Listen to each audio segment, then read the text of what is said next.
नमस्कार, बहुत बहुत स्वागत आप सभी का आई नाउ स्वदेश में। मैं हूं प्रियंका और मेरे साथ है अजय और दिल्ली से डिम्पी। तो बाजार एक नए हफ्ते की शुरुआत हुई है और पिछला हफ्ता हमने देखा कि कई सारे उतार चढ़ाव के बीच हालांकि इंडियन मार्केट्स में रिकवरी, लेकिन ओवर द वीकेंड जिस तरह की एक थोड़ी सी जियोपॉलिटिकल टेंशन दिख रही है, इसे भी एनालाइज करेंगे, क्रूड की चाल को एनालाइज करेंगे और अगले 2.5 घंटे आपके साथ होंगे। आज की ट्रेड स्ट्रैटेजी, डोमेस्टिक क्यूज क्या बढ़े हैं, आज के बड़े ट्रेड्स क्या होंगे, कहाँ खबरें हैं, इन सब पर नजर होगी। लेकिन चलिए सबसे पहले बात करते हैं, अजय आपकी नज़र कुछ खास चीज़ों पर थी? जी हाँ, देखिए बहुत ही अनफॉर्चुनेट इवेंट जो हुआ है, हमास का अटैक इजराइल के ऊपर। ऑलमोस्ट 1100 लोगों की मौत हो चुकी है, ब्रेंट 88 के पार हो चुका है, तो बहुत ही अनफॉर्चुनेट था, इसको हम एनालाइज करेंगे। लेकिन इसके अलावा भी देखिए कि फ्राइडे और सैटरडे को, फ्राइडे को इनफैक्ट यूरोप और यूएस ऊपर बंद हुए, लेकिन आज सुबह डाउ फ्यूचर्स नीचे खुले हैं दबाव के साथ, क्योंकि आज रिएक्शन आ रहा है। वीकेंड में रिएक्शन आया नहीं, क्रूड भी बंद था, क्रूड भी आज सुबह रिएक्ट कर रहा है। टीसीएस भी फोकस में रहेगा और ऑब्वियसली वो प्लेट लेके आई डॉक्टर साहब, जो 4 फैक्टर्स आज इंपॉर्टेंट है। इनफैक्ट टीसीएस ही नहीं, सारे आईटी के स्टॉक्स फोकस में रहेंगे। ऑफकोर्स 11 अक्टूबर बायबैक आया और टाइटन और प्रेस्टीज के business updates, Q1 business updates बहुत ही मजबूत चल रहे हैं, तो उसके ऊपर तो नजर रहेगी। लेकिन सबसे बड़ी बात आज सुबह के लिए रहेगा बाजार और जियोपॉलिटिक्स। करेक्ट। तो ये तो लेकिन वैसे कुछ पुराने पास्ट अगर इवेंट्स को भी देखें, जब ऐसे कभी खतरे होते हैं, जियोपॉलिटिकल टेंशन बढ़ती है, तो ऑफ कोर्स क्रूड पर तो चाल होती है, लेकिन मार्केट्स पर इतना बड़ा इम्पैक्ट नहीं देखने को मिला है। देखिए ये बात रखना जरूरी है कि एक्नॉलेज करना जरूरी है कि ये बहुत ही ट्रेजिक, बहुत ही अनफॉर्चुनेट है और कड़े शब्दों में भारत ने इस बात की निंदा की है। इनफैक्ट हमारे प्राइम मिनिस्टर साहब ने तुरंत ये ट्वीट भी कही थी कि भारत जो है इजराइल के साथ इस ऐसे समय में खड़ा हुआ है। इसका इम्पैक्ट आपको आज सुबह क्रूड में दिख रहा है। राइट। लेकिन मैं आपको बता दूं कि ये जो 200 पॉइंट 150 पॉइंट की आज गैप डाउन आएगी, उसमें आपको पैनिक करने की कोई जरूरत नहीं है। बहुत ज्यादा तनाव लेने की जरूरत नहीं है। सिर्फ क्रूड की बात अगर मैं पहले कर लूं तो ये बता दूं कि देखना ये है, ये दोनों ही कंट्री इजराइल और पैलेस्टाइन बहुत बड़े क्रूड प्रोड्यूसर्स नहीं है, पहली बात तो। करेक्ट।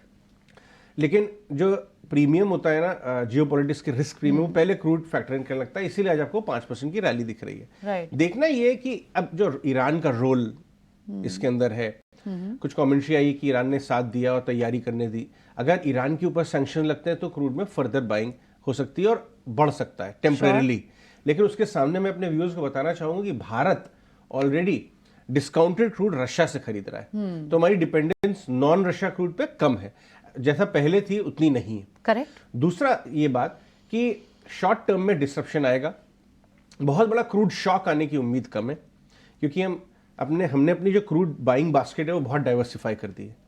दूसरी बात ये कि अब हम इकोनॉमी के ऊपर बात कर लेते हैं, मार्केट और इकोनॉमी पे। ऑलराइट। भारत की इकोनॉमी इस समय बहुत ही मजबूत है, बिल्कुल, तो बहुत कोई ज्यादा शॉक आने का प्रॉब्लम नहीं है और हमारे जो ट्रेड टाइज हैं दोनों कंट्री से तो इतने नहीं है कि आपको इम्पैक्ट आएगा।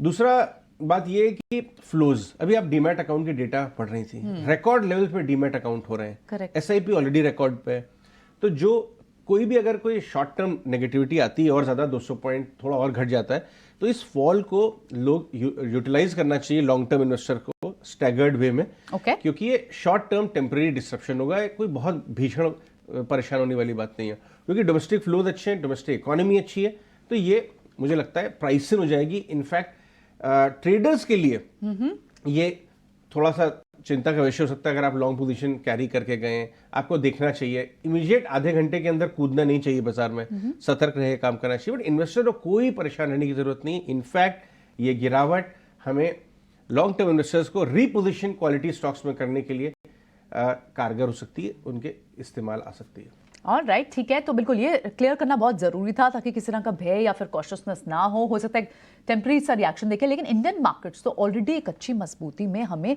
थर्सडे फ्राइडे से ही दिखने लग गए थे। 19,223 के आसपास, चलिए 250 पकड़ते हैं, निफ्टी ऑलरेडी जा चुका है, तो क्या ये मामला उसको वापस वहां तक लेके जाएगा? मुझे अनलाइकली लगता है।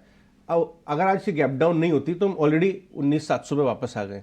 तो हमने अपने हिस्से की नेगेटिविटी एक हफ्ते पहले ऑलरेडी प्राइस इन कर दी है। बैंक निफ्टी भी वापस ऊपर आ गया। इनफैक्ट ये जो Q1 अपडेट्स की आप जिक्र भी कर रही थी, मजबूती दे रहा है वो बाजार में। Q1 अपडेट्स स्ट्रांग आ रहे हैं अभी तक, वो मजबूती दे रहे हैं। ट्रेड है, करेक्ट। तो बहुत ज्यादा मुझे ट्रेड सेटअप नेगेटिविटी की तरफ नहीं नजर आता है। मुझे लगता है कि पहले आधे घंटे में गिरावट में लोग खरीदने आ जाएंगे। आईटी स्टॉक्स में भी नजर रखिए, टीसीएस के अलावा भी उम्मीद ये है कि मजबूत आएंगे। ठीक है, बिल्कुल। चलिए, तो ये तो सारे बात हुई, लेकिन एक खास मेहमान हमारे साथ जुड़ गए आज। जी हाँ, हालांकि हमने अपना व्यू रखा है, चैनल का स्टांस रखा है, लेकिन धर्मेश भाटिया जो कि दुबई में बैठे हुए हैं मिडिल ईस्ट के बीच में, और वो इन मैटर्स को देखते हैं, एक क्विक व्यू ले लेते हैं कि क्या भारतीय इन्वेस्टर्स को परेशान होने लायक बात है या उतना ज्यादा परेशान होने वाली बात नहीं है, क्योंकि वो पूरे एनर्जी मार्केट को दुबई में बैठ के काफी क्लोजली ट्रैक करते हैं। धर्मेश भाई, गुड मॉर्निंग। बताइए, ये जो मामला हुआ है बहुत ही अनफॉर्चुनेट है, लेकिन क्रूड तो रिएक्ट कर रहा है 5%। आपको लगता है फॉलो अप रिएक्शन आ सकता है अगर मामला थोड़ा बढ़ा, एस्केलेट हुआ, या आपको लगता है कि ये टेम्परेरी डिसरप्शन है? Good morning. देखिए, जो ये हादसा हुआ तो डेफिनेटली ये निंदा की बात है, बट अगर आप देखें तो सारे के सारे मार्केट में, स्पेशली अंदर जब भी जब वॉर होता है, कभी भी याद रखिए, जब वॉर होता है तो सबसे पहले जो सेफ हेवन बाइंग होता है वो है सोना चांदी, तो उसमें ज्यादा करके निवेश होता है पैसा। तो अगर आप देखें तो आज गोल्ड, सिल्वर, कॉपर, सारे मार्केट गैप अप ओपन हुए हैं।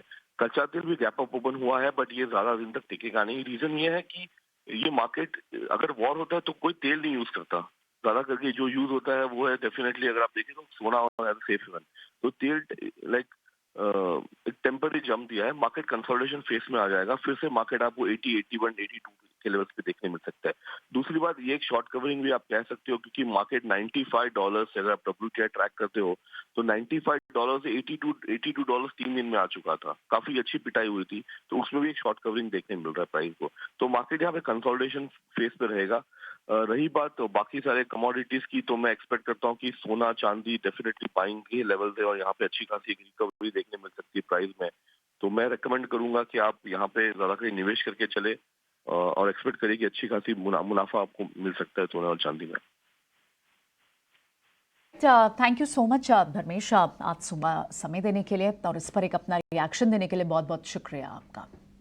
चलिए, तो ये तो बात हुई क्रूड की, जिस पर इस वक्त पूरी दुनिया की नज़र है, लेकिन अब इंडियन मार्केट्स के लिए और बड़े ट्रिगर्स क्या हैं, एफएनओ से क्या संकेत आ रहे हैं, ये हमें डिम्पी बताएंगे। डिम्पी, पहले इंडेक्स की बात करते हैं। देखिए, जैसे भी अजय आपको बता रहे हैं ना कि आज मार्केट के गैप डाउन होगा, लेकिन उसमें ज़्यादा डरने की बात नहीं है। डाटा बैक्ड है वो इसलिए है क्योंकि 2 दिन में मार्केट ने अपने सपोर्ट्स को काफ़ी हद तक बचाया और एब्जॉर्ब भी किया है। ये जो सारी घटनाक्रम हुआ, ये सैटरडे को हुआ और उसका इम्पैक्ट आज आप देखेंगे, लेकिन ये गिफ्ट निफ्टी से ही क्लियर हो जाएगा। आपको देख के ही मेरे को ज़्यादा बोलने की ज़रूरत नहीं है कि आपको ये इम्पैक्ट कितना ही सिर्फ दिख रहा है। दूसरी बात, क्या गैप को हमको खरीदना चाहिए कि गैप को हमको छोड़ देना चाहिए? मेरा ऐसा मानना है गैप को छोड़ देना चाहिए। अगर मान लीजिए गैप 50 से 60 पॉइंट का होता है तो आपके लिए कोई मतलब नहीं है। अगर गैप 150 पॉइंट का होता है तब कोई मतलब है। तो इसलिए अभी तक तो गिफ्ट निफ्टी सिर्फ आपको 50 पॉइंट गैप दिखा रहा है। दूसरी इंपॉर्टेंट बात, 19,500 550 वाली रेंज ही अपने आप में पक्की है। आपको 200-250 तक तो भी जाने की ज़रूरत ही नहीं है, और 400 भी है, क्योंकि हमने इस पैनिक में भी जो एब्जॉर्प्शन लेवल है, जिसको हम एब्जॉर्ब और एवरेज लेवल कहते हैं, वो 19,400 से 500 के बीच में रहे हैं। थोड़ी बहुत शॉर्ट कवरिंग भी मार्केट्स के अंदर आई है, तो शॉर्ट सिस्टम में भी थोड़े कम है, तो इसलिए आज प्रेशर ज़्यादा नहीं बनेगा। शॉर्ट्स वालों ने टेस्ट करके देख लिया कि हम 19,400-500 की रेंज को ब्रेक करके कुछ बहुत ज़्यादा पैसा नहीं बना पा रहे हैं, इसलिए वो एग्रेसिव शॉर्ट इस खबर के साथ भी नहीं आएगा और रुक जाएगा। यही रुकना ही आपको गैप में सुबह निफ्टी के अंदर, गिफ्ट निफ्टी के अंदर आपको दिख रहा है। आपके लिए रेजिस्टेंस एरिया क्या है, ये ज़्यादा इंपॉर्टेंट है बजाय सपोर्ट के। रेजिस्टेंस 700 और 800 का एरिया है। क्या इस तरह के जियोपॉलिटिकल टेंशन में हम रेजिस्टेंस को पार कर जाएंगे, इस पे ज़्यादा आपको नोटिस करना है, और इसका जवाब है ना, अभी जल्दी जल्दी पार नहीं होगा, क्योंकि डाटा बैक्ड नहीं है, डाटा के पास वॉल्यूम नहीं है। यह है निफ्टी का हाल। एक और पॉइंट, निफ्टी का इस समय जो पीसीआर है वो वापस से 1 के ऊपर आया है, डेट मीन्स बुलिश स्टांस में आ चुका है। ये शॉर्ट कवरिंग के बदौलत आया है। इससे पहले हम 1 के नीचे के पीसीआर पे ट्रेड करते थे। और आपने एक और चीज़ भी नोटिस की होगी आज कि एफआईज की सेलिंग नहीं है, एफआईज 25-26% पे लॉन्ग पे आके रुके हुए हैं, तो इसलिए एफआईज का नोटिस भी करना जरूरी होगा। ये जो जियोपॉलिटिकल टेंशन है, एक तो देश छोटे हैं, अभी ऐसा कोई बड़ा इंपैक्ट नहीं है, और कोई बड़ी शक्ति इसके साथ अभी जुड़ी हुई नहीं है। तो लेट्स सी, देखते हैं आगे क्या होता है, बट अभी तो डाटा ऐसा कुछ नहीं कह रहा कि ना तो एग्रेशन है ना ही डिप्रेशन है मार्केट के अंदर। ठीक है, तो चलिए, निफ्टी पे तो शॉर्ट कवरिंग थी और बैंक निफ्टी में भी शॉर्ट कवरिंग का बाउट था, वहां से कैसे सिग्नल्स हैं? बैंक निफ्टी के अंदर देखिए 44,000 ना बहुत इंपॉर्टेंट है। हालांकि हमने क्लोजिंग अच्छी की हुई है 44,300 के आसपास की। मैं सारी बातें सिर्फ लेवल्स की बेसिस पर, डाटा के बेसिस पे बोलता हूं, इसमें मेरा अपना कोई निजी एनालिसिस नहीं होगा। दूसरे पॉइंट, 44,000 जब तक आपके पास ब्रेक नहीं होता ना, आप शॉर्ट कीजिएगा भी नहीं। और अगर आपने हमारी बात मानी है, कई दिनों से मान रहे हैं, तो हमने ये बात आपको प्रूव करके भी दिखा दी कि डाटा ये अलाउ ही नहीं कर रहा कि आप शॉर्ट करके बहुत बड़ा पैसा बना जाएंगे। इसलिए थोड़ा रुक जाइए अभी भी। आप तेजी करें ना करें, आपका अपना निजी फैसला हो सकता है, लेकिन शॉर्ट करने से पैसा नहीं बनेगा। Same with the bank Nifty है, वहां पे भी शॉर्ट कवरिंग हुई है। हालांकि शॉर्ट स्क्वीजिंग थोड़ी कम हुई है, ये 1.3% के आसपास है, लेकिन फिर भी मार्केट अभी 44,000 से 44,000 के बैंड के बीच में ट्रेड करेगा। डिप मिले तो रिस्क रिवॉर्ड अच्छा हो जाता है, तो प्लस कर लेना। ऊपर जाए तो ज्यादा बड़ी पोजीशंस रखना नहीं, क्योंकि मार्केट बड़ा पैसा देने के मूड में नहीं है, कम से कम इंडाइसिस के लेवल पे। तो हाँ, स्टॉक्स में भी अर्निंग्स आने वाली है, आप उसका फायदा जरूर उठा सकते हैं। फिलहाल थोड़ी बहुत शॉर्ट कवरिंग है। आज का ट्रेड 44,000 से 44,500 के बीच के बैंड का है, और जो गैप मिलेगा मेरे को लगता है वो गैप 1-1.5 घंटे के अंदर 50% तो फिल हो ही जाएगा। ठीक है, चलिए, ये तो हुए इंडेक्स की बात, दोनों में शॉर्ट कवरिंग अबाउट देखा। लेकिन आज देखना होगा कि गैप में तो खैर डिम्पी पार्टिसिपेट करने के लिए फिलहाल नहीं कह रहे, लेकिन 2 स्टॉक जरूर रेकमेंड करेंगे जहां पर उन्होंने अच्छे पैटर्न दिख रहे हैं। डिम्पी, वो गैप में पार्टिसिपेट करने के लिए इसलिए नहीं कह रहा प्रियंका, क्योंकि गैप बहुत बड़ा नहीं है। आपके पास 150-200 पॉइंट का गैप होना तो पार्टिसिपेट तो कीजिए, तो मजा भी है। अब 50 पॉइंट के गैप में मान लीजिए 50% कवर भी हो गया, तो क्या गैप है और क्या कवरिंग है। तो इसलिए मैं कह रहा हूं कि गैप के अंदर पार्टिसिपेट करना समझदारी है। शांति से बैठ जाइए, थोड़ा एडजस्ट हो जाने जी, फिर देखेंगे। आपने जो 2 शेयर पूछे उसमें पहला एक डिफेंसिव शेयर है बायोकॉन, इस पे ध्यान रखिएगा। हमने 3-4 दिन पहले भी आपको नोटिस कराया था। इसकी 2 खूबसूरती है यहाँ पे। पहला पॉइंट है, गिरावट के अंदर पार्टिसिपेट नहीं कर रहा। दूसरा, एक बेस बनाया हुआ है और अभी भी चर्निंग इसके अंदर ड्यू है। बहुत सारे फार्मास्यूटिकल्स के शेयर अपनी रेंज को ब्रेकआउट करके आगे निकले हुए हैं। बायोकॉन में भी ऐसा नहीं हुआ है, थोड़ा लेगार्ड शेयर है, इसलिए धीरे धीरे करके अपने आप को हील करेगा, ठीक करेगा। 200 दिनों की एवरेज के ऊपर है, ये आप जो देख पा रहे हैं चार्ट, एक स्ट्रॉन्ग बेस का एक एरिया है, और 200 दिनों की एवरेज भी इसके पास है। अच्छा पॉइंट है कि 250 के आसपास आप जितना कंसोलिडेट कर लेंगे, जितना ले लेंगे उतना ठीक है। छोटा सा स्टॉप लॉस लगा के बैठ जाइएगा वित्तीय सलाहकारों से पूछ के, और इसके अंदर आपको हल्की हल्की बाइंग करनी है। अभी एकदम से एग्रेशन के साथ नहीं आना, क्योंकि सिग्नल नहीं आ रहे हैं ब्रेकआउट के। बट हाँ, सपोर्ट बहुत पक्का है, इसलिए मैं आपको शेयर के अंदर लेके जा रहा हूं, और ये थोड़ा डिफेंसिव शेयर भी है। दूसरा शेयर जिस पे ध्यान रखना है वो है डीएलएफ का। ये बिल्कुल डिफेंस और मतलब जिसे कहते हैं ना कि एग्रेसिव शेयर है, और इसने एक नया ब्रेकआउट कर दिया इस तरह के माहौल के अंदर, जब जियोपॉलिटिकल टेंशन आपके स्क्रीन पर हो या फिर कुछ और हो। ये जो पहले वाला बॉक्स देख पा रहे हैं, लंबा कंसोलिडेशन है, फिर जो कंसोलिडेशन वो थोड़ा छोटा और उसका इसने ब्रेकआउट किया हुआ है, जिस पर हमने एरो मार्क किया हुआ है। ये थोड़ा लो वॉल्यूम के साथ है, इसमें वॉल्यूम बैक्ड नहीं है, इसलिए मेरा थोड़ा ये मानना है कि एकदम से इसके अंदर नहीं आना चाहिए। धीरे धीरे करके आप पार्टिसिपेट करें, जहां सेकंड लाइन लगी हुई है ऊपर तक, और आपको यहां पे एक अच्छा प्ले भी मिल जाएगा। ये भी 200 दिनों के ऊपर है, एग्रेसिव शेयर है, तो जिसको एग्रेसिव शेयर के साथ जाना है, फेस्टिवल सीजन का प्ले लेना है, वो डीएलएफ के साथ जाए। जिसको लगे कि मेरे को एग्रेशन नहीं दिखाना बॉस, मैं तो शांति से बैठ के मेरे को शेयर बता दीजिए रखना है, उसके लिए फिर बायोकॉन है। इसलिए दोनों का फ्लेवर हम लेके आए हैं, डीएलएफ और बायोकॉन। ये तो हो गए स्टॉक्स और मार्केट की बात, लेकिन आज इनिशियल सुबह पहले 15-20 मिनट थोड़े नर्वस रह सकते हैं। आपको इमीडिएट बाय डिप करनी है, रुक के बाय डिप करनी है, कैसे अप्रोच करना है, ये सारी बातचीत हम आगे लेके चलेंगे। जियो पॉलिटिक्स का भी हम एक फ्लेवर रखेंगे आज, क्योंकि ये जानना जरूरी है कि मामला यहां से कैसे पैन आउट होगा। इमीडिएट कंट्रोल हो जाएगा या थोड़ा एस्केलेट हो सकता है, कौन से मॉनिटरेबल्स हैं। प्रशांत सावंत, मितेश पंचाल और सोनी पटनायक तीनों हमारे साथ, हमारे पैनलिस्ट जुड़ चुके हैं आज के ट्रेडिंग एक्शन पे अपनी राय देने के लिए और कैसे अप्रोच किया जाए बाजार को। Good morning gentleman and the lady, बहुत बहुत शुक्रिया आपका जुड़ने के लिए। प्रशांत, आपसे शुरुआत करूंगा। बड़ा कंट्रोल्ड कॉशन नजर आ रहा है प्रशांत। मैं over the weekend fund managers, बड़े ट्रेडर्स, सब तरह के लोगों से एक फीडबैक ले रहा था। दुख का मामला तो है ही, क्योंकि डेथ टोल बढ़ती चली जा रही है, लेकिन प्योर ट्रेड की तरफ से देखें, कोई पैनिक स्ट्रीट पर नजर लग नहीं रहा है, आ नहीं रहा है। आप इस डिप को खरीदेंगे या आप रुक के बिहेव करेंगे? कौन से लेवल्स पे आपकी नजर रहेगी निफ्टी, बैंक निफ्टी पे? जी Ajay ji, Priyanka, deputy, very good morning to the panel और सभी दर्शकों को नमस्कार। तो आपने एक सवाल में काफी अच्छे 3 सवाल पूछे हैं आइडियली, तो मैं सारे का ही एक समरी दूंगा। सबसे पहली बात है कि क्या डिप बाय करनी चाहिए, तो उसके लिए मेरा जवाब होगा कि आप 1 घंटे के लिए वेट कीजिए। 1 घंटे में प्राइस यानी जो मार्केट है वही आपको जवाब दे देगा। जैसे थोड़ी देर पहले निफ्टी ने कहा कि गिफ्ट निफ्टी आपको इंडिकेशंस दे रहा है, बट हमेशा आप 1 घंटे जब हमारा मार्केट ओपन होने के बाद यानी 10:15 10:30 के आसपास जब डिसीजन लोगे तो बहुत सिंपल ट्रेड होगी। वो ट्रेड क्या होगी? तो अगर मार्केट सस्टेन कर रहा है शुक्रवार के हाई के ऊपर और हम 1 घंटे में वहां क्लोज हो जाते हैं, तो आप बेझिझक लॉन्ग जाइए और जो आज का लो होगा उसके लिए एक 20-25 पॉइंट नीचे स्टॉप लॉस लगा के होल्ड कीजिए। क्योंकि एक जो टारगेट मैं देख रहा था, जो शायद गुरुवार के दिन या पिछली बार जब हम मिले थे मैंने कहा था कि स्पॉट में 19,640-50 के जोन के ऊपर हमें 2 दिनों तक क्लोज होना है। शुक्रवार को हम जस्ट, जैसे हम इंजीनियरिंग में कहते हैं 40 पासिंग मार्क्स है तो 42 मिल गए, उसी तरह 19,650 अगर है तो 653 पे हम क्लोज हुए। तो कोई स्ट्रॉन्ग क्लोज नहीं है, बट एटलीस्ट एक डिसेंट क्लोज है। आज अगर फिर से हम इसी जोन के ऊपर क्लोज भी हो जाए और कंसिडरिंग की एक जो पूरी वोलेटिलिटी है, एक जो पूरा नेगेटिव बायस है, तो आज अगर हम इसी जोन के ऊपर भी क्लोज हो जाए तो मुझे लग रहा है इस हफ्ते में हम अच्छी रैली करेंगे। जहां तक लेवल्स की बात है, तो मुझे लग रहा है यहां से अगर हम फिर से आज 19,650 के ऊपर स्पॉट में क्लोज हो, तो हम इस हफ्ते में 19,800 840 तक के लेवल बहुत कंफर्टेबली देख सकते हैं। काफी लोग 20,000 की बातें करते हैं, बट जैसे कि आपको पता है मैं हमेशा 200 पॉइंट की रेंज और 50-60 पॉइंट के स्टॉप लॉस के हिसाब से ही ट्रेड रेकमेंड करता हूँ।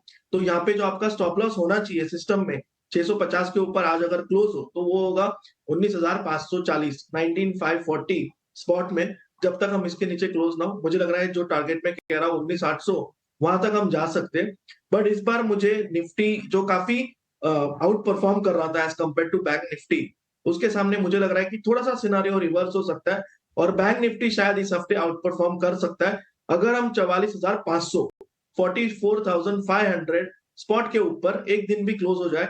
तो मुझे लग रहा है हम स्ट्रेट 500 पॉइंट की शॉर्ट कवरिंग देख के 45,000 के जोन तक जा सकते हैं। और जैसे कि कुछ देर पहले डिम्पी ने कहा, अहम लेवल होगा क्लोजिंग बेसिस पे 44,000 स्पॉट। और जो ट्रेंड्स यानी एक बड़े positional trend change wise sector जो स्टॉप लॉस होगा वो होगा 43,800 स्पॉट में। जब तक ये दोनों लेवल इंटैक्ट है आप डेफिनेटली बाय ऑन डिप्स कर सकते हो। बट जैसे मैंने निफ्टी के लिए कहा, 1 घंटे के लिए वेट कीजिए और अगर हम 1 घंटे बाद शुक्रवार के हाई के ऊपर क्लोज हो तो आज का जो लो होगा निफ्टी में 25 उसके 25 पॉइंट नीचे, बैंक निफ्टी में उसके 50 पॉइंट नीचे स्टॉप लॉस लगा के आप बिल्कुल लॉन्ग रह सकते हो।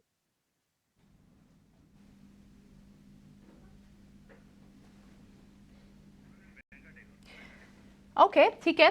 तो ये तो रहा इंडेक्स पर व्यू। अब चलिए आज के स्पेसिफिक रिकमेंडेशन भी शुरू करते हैं। हमारे साथ सोनी पटनायक भी हैं और नितेश पंचाल भी हमसे जुड़ेंगे। सोनी से पहले शुरुआत करते हैं। सोनी, आज के फिर रिकमेंडेशंस क्या होंगी? ट्रेड कैसे ले रही हैं आप आज? Good morning to everyone. आज का मेरा ट्रेड बैलेंस्ड साइड रहेगा, जैसे कि 2 बाय और 1 सेल साइड में रहेगा। बाय रहेगा पहला कोरोमंडल में। कोरोमंडल में हमने वीकली बेसिस पे 21% का लॉन्ग बिल्ड पोजीशंस बिल्ड होते हुए नजर आया है। काफी अच्छा सपोर्ट भी पकड़ा हुआ है 1140 1130 इस बैंड में। सो कोरोमंडल बाय कीजिए फॉर टारगेट्स ऑफ 1200 टू 1220 और उसका नीचे आप स्टॉप लॉस लगा सकते हैं 1140। मेरा दूसरा बाय रहेगा शुगर इंडस्ट्री, वो है बलराम चीनी। बलराम चीनी मेरे ख्याल से कंसोलिडेट कर रहा है 430 टू 440 और नीचे के साइड में 420 का एक अच्छा सपोर्ट है। सो 415 का स्टॉप लॉस लगाइए। ऊपर का टारगेट आपका 460 रहेगा, उसके ऊपर जैसे सस्टेन करता है 480 उसका दूसरा टारगेट होगा। मेरा तीसरा जो स्टॉक है वो सेल साइड में है, वो है SRF फ्यूचर। सेल करने की राय है यहाँ पे। SRF शॉर्ट बिल्टअप पोजीशंस बनाया है, टेक्निकली भी मुझे वीक नजर आ रहा है। हालांकि उसका रेजिस्टेंस 2320 पे आ रहा है, बट स्टॉप लॉस के अनुसार मैं इसमें रेकमेंड करना चाहूंगी कि 2290 इसी स्टॉप लॉस के साथ आप इसको सेल कर सकते हैं और नीचे का इसका टारगेट रहेगा 2200।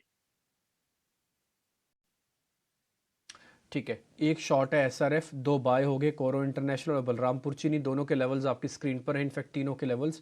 आप इसको अच्छे से नोट कर लीजिएगा, लेवल्स के हिसाब से ही ट्रेड कीजिएगा, वॉल्यूम कम रखें। मितेश जी नमस्कार, जरा आप बताएं आपके शेयर्स कौन से हैं आज के सर? गुड आफ्टरनून डिम्पी जी, अजय जी, प्रियंका जी और पैनलिस्ट। बेसिकली बहुत ही स्ट्रॉन्ग मोमेंटम 4 स्टॉक्स के अंदर आइडेंटिफाई हुआ है बेस्ड ऑन सिस्टम और मेथड, और बहुत लंबी अवधि के बाद ये स्टॉक्स रडार पर आए हैं। तो सबसे पहला है गैलेक्सी सर्फेक्टेंट्स। 2400 के ऊपर सिस्टम और मेथड के हिसाब से कंफर्मेशन आया है बाय का, तो 2675 के ऊपर बाय करने की सलाह रहेगी। 2514 का स्टॉप लॉस रहेगा, टारगेट रहेगा 2875। दूसरा जो स्टॉक है वो है GSPL। जीएसपीए में 275 रुपए के ऊपर वीकली और मंथली चार्ट के ऊपर एक कंफर्मेशन आया है जो स्टॉक को अराउंड 320-350 तक ले जाएंगे। सो 290 के ऊपर जीएसपीएल खरीदने की राय रहेगी। 264.50 के स्टॉप लॉस से टारगेट रहेगा 318.75 का। हाई बीटा काउंटर में से जस्ट डायल में एक बहुत ही स्ट्रॉन्ग री रेटिंग हुई है based on the quarterly chart. So 747.20 के ऊपर जस्ट डायल खरीदने की सलाह रहेगी। स्टॉप लॉस 693.50 का रहेगा। टारगेट रहेगा 812.75 का। Last but not the least is PGHL, Procter and Gamble health care. इसमें भी एक 4800 के ऊपर मंथली और क्वार्टरली कॉम्बिनेशन के ऊपर एक स्ट्रॉन्ग कंफर्मेशन मिला है। तो 4751 के स्टॉप लॉस से पीजीएचएल को लेना है। टारगेट यहाँ पे रहेगा 5650 का। राइट, तो ये तो हुए आपके रिकमेंडेशंस। प्रशांत ने अपना इंडेक्स पे भी व्यू दिया, अब अपनी रिकमेंडेशंस भी बताएं प्रशांत। प्रियंका, दो स्टॉक्स मेरे बाय रिकमेंडेशन में रहेंगे और दोनों ही मुझे लग रहा है अच्छे लेवल्स पे सपोर्ट के हिसाब से आए हुए। तो कंसीडरिंग द मार्केट वोलेटिलिटी मैं थोड़ा कंजर्वेटिव अप्रोच रखूंगा। तो मेरा फर्स्ट पिक होगा बाय ऑन यूनियन बैंक। यहाँ पे मेरा स्टॉप लॉस होगा स्पॉट 97 क्लोजिंग बेसिस, जो टारगेट में देख रहा हूँ होगा 120 का। ओवरऑल एक अच्छी रैली के बाद बहुत अच्छे सपोर्ट पे डिप आई है और जो डिप आई है उसमें वॉल्यूम नहीं थे, तो इसलिए मैं इसको बाय रेकमेंड कर रहा हूँ। नेक्स्ट पिक मेरा होगा पूनावाला फिनकॉर्प। यहाँ पे एक स्ट्रॉन्ग बेस बन चुकी है और शुक्रवार को इसने कोशिश की थी 20 दिनों के एवरेज के ऊपर जाने की, वॉल्यूम बैक्ड है। तो यहाँ पे मेरा स्टॉप लॉस होगा स्पॉट क्लोजिंग बिलो 370 और जो टारगेट मेरा होगा वो 425 का होगा। सो दो buy list, union bank and Poonawalla Fincorp. हमारे साथ बने रहिए, ढेर सारे स्टॉक आइडियाज और बाजार का एनालिसिस यहाँ जारी रहेगा। लेकिन बहुत इंपॉर्टेंट मामला जो ये जियोपॉलिटिकल लेवल पे खड़ा हो गया है, जिसकी वजह से भारत को थोड़ा नर्वस, एटलीस्ट जो मार्केट्स हैं आज थोड़े नर्वस रह सकते हैं पहले एक घंटे में, उसको एक बार समझ लेते हैं। किसी ऐसे पर्सन से हमारे साथ जुड़ रहे हैं जो इन मैटर्स को बहुत अच्छे जानकार हैं। हमारे साथ मारूफ रजा साहब जुड़ रहे हैं जो जियोपॉलिटिकल एक्सपर्ट हैं और टाइम्स नेटवर्क के कंसल्टिंग एडिटर भी हैं। मारूफ, गुड मॉर्निंग, बहुत बहुत शुक्रिया 89 स्वदेश पे बात करने के लिए हमसे। बाजार का मामला एक हो गया, लेकिन मैं आपसे ये जानना चाहूँगा मारूफ कि ये इशू एस्केलेट होने के कितने चांसेस हैं, क्योंकि अब सारी नज़रें उधर ही हैं कि क्या ईरान पर सैंक्शन लग जाएंगे, ईरान का रोल बाहर आ रहा है, क्या और देश जुड़ सकते हैं इस मामले में, या आपको लगता है ये इतना एस्केलेट नहीं होगा? देखिए, एस्केलेट तो जरूर होगा, क्योंकि अभी तो इजराइल अभी तक बैकफुट पे रहा है, तो उस पे हमले हुए हैं और इजराइल का इतिहास देखते हुए हमें क्लियर है कि वो मुंह तोड़ जवाब देगा। किस हद तक जवाब देगा, किस हद तक वो लड़ाई को आगे ले जाएगा गाजा स्ट्रिप में और लेबनान की तरफ भी, जहां से हिजबुल्लाह उनको अटैक कर रहा है। तो इजराइल दो तरफ से हमले से तो आ चुका है। अब तीसरा रास्ता ये दिखाया जा रहा है कि इजराइल के ऊपर जो हमला हुआ है इसमें ईरान का बहुत बड़ा हाथ है। ये तो पहले से सबका शक था, नहीं तो हमास और हिजबुल्लाह अपने हथियार कहाँ से लाएगा। तो ये अगर ईरान उनको सपोर्ट देता रहा और लड़ाई चढ़ती रही तो किसी की ना किसी समय तो इजराइल ईरान के ऊपर भी एक किस्म से धावा बोल सकता है। तो जब ईरान इसके अंदर इन्वॉल्व हो जाएगा तो ये ऑयल प्राइसेस में इसका ऊपर असर पड़ेगा, क्योंकि ईरान एक ऑयल सप्लायर है और जब भी हमने देखा है कि मिडिल ईस्ट में टेंशन होता है तो ऑयल प्राइसेस पे इम्पैक्ट होता है, बिकॉज जो स्पेक्यूलेटर्स होते हैं प्राइसिंग के ऊपर वो देखती हुई हालात के ऊपर प्राइस लगाते हैं। तो $100 से ऊपर भी कई हद तक जा सकता है, या अगर कोशिश करें तो उसको $100 या उसके नीचे रखा जाएगा 90-100। दूसरी बात यह है कि अगर इजराइल बहुत दबावे पे आ जाए तो वो एक किस्म की एयर हमले ईरान पे तो कर ही सकता है और उसमें फिर बात इंटरनेशनल बन जाएगी, क्योंकि अभी तक ईरान के ऊपर हमले कई दिनों से नहीं हुए हैं। हालांकि अमेरिका बताता रहा है कि उसका न्यूक्लियर परमाणु प्रोग्राम तेजी से चल रहा है, जिससे अमेरिका और वेस्टर्न यूरोप को काफी खलखली मची हुई है। अभी देखनी हालात वहां पे है।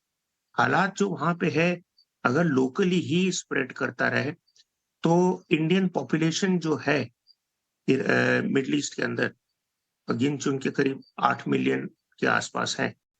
तो उनके अंदर भी डर बैठ जाएगा, वो भी वापस आना चाहेंगे।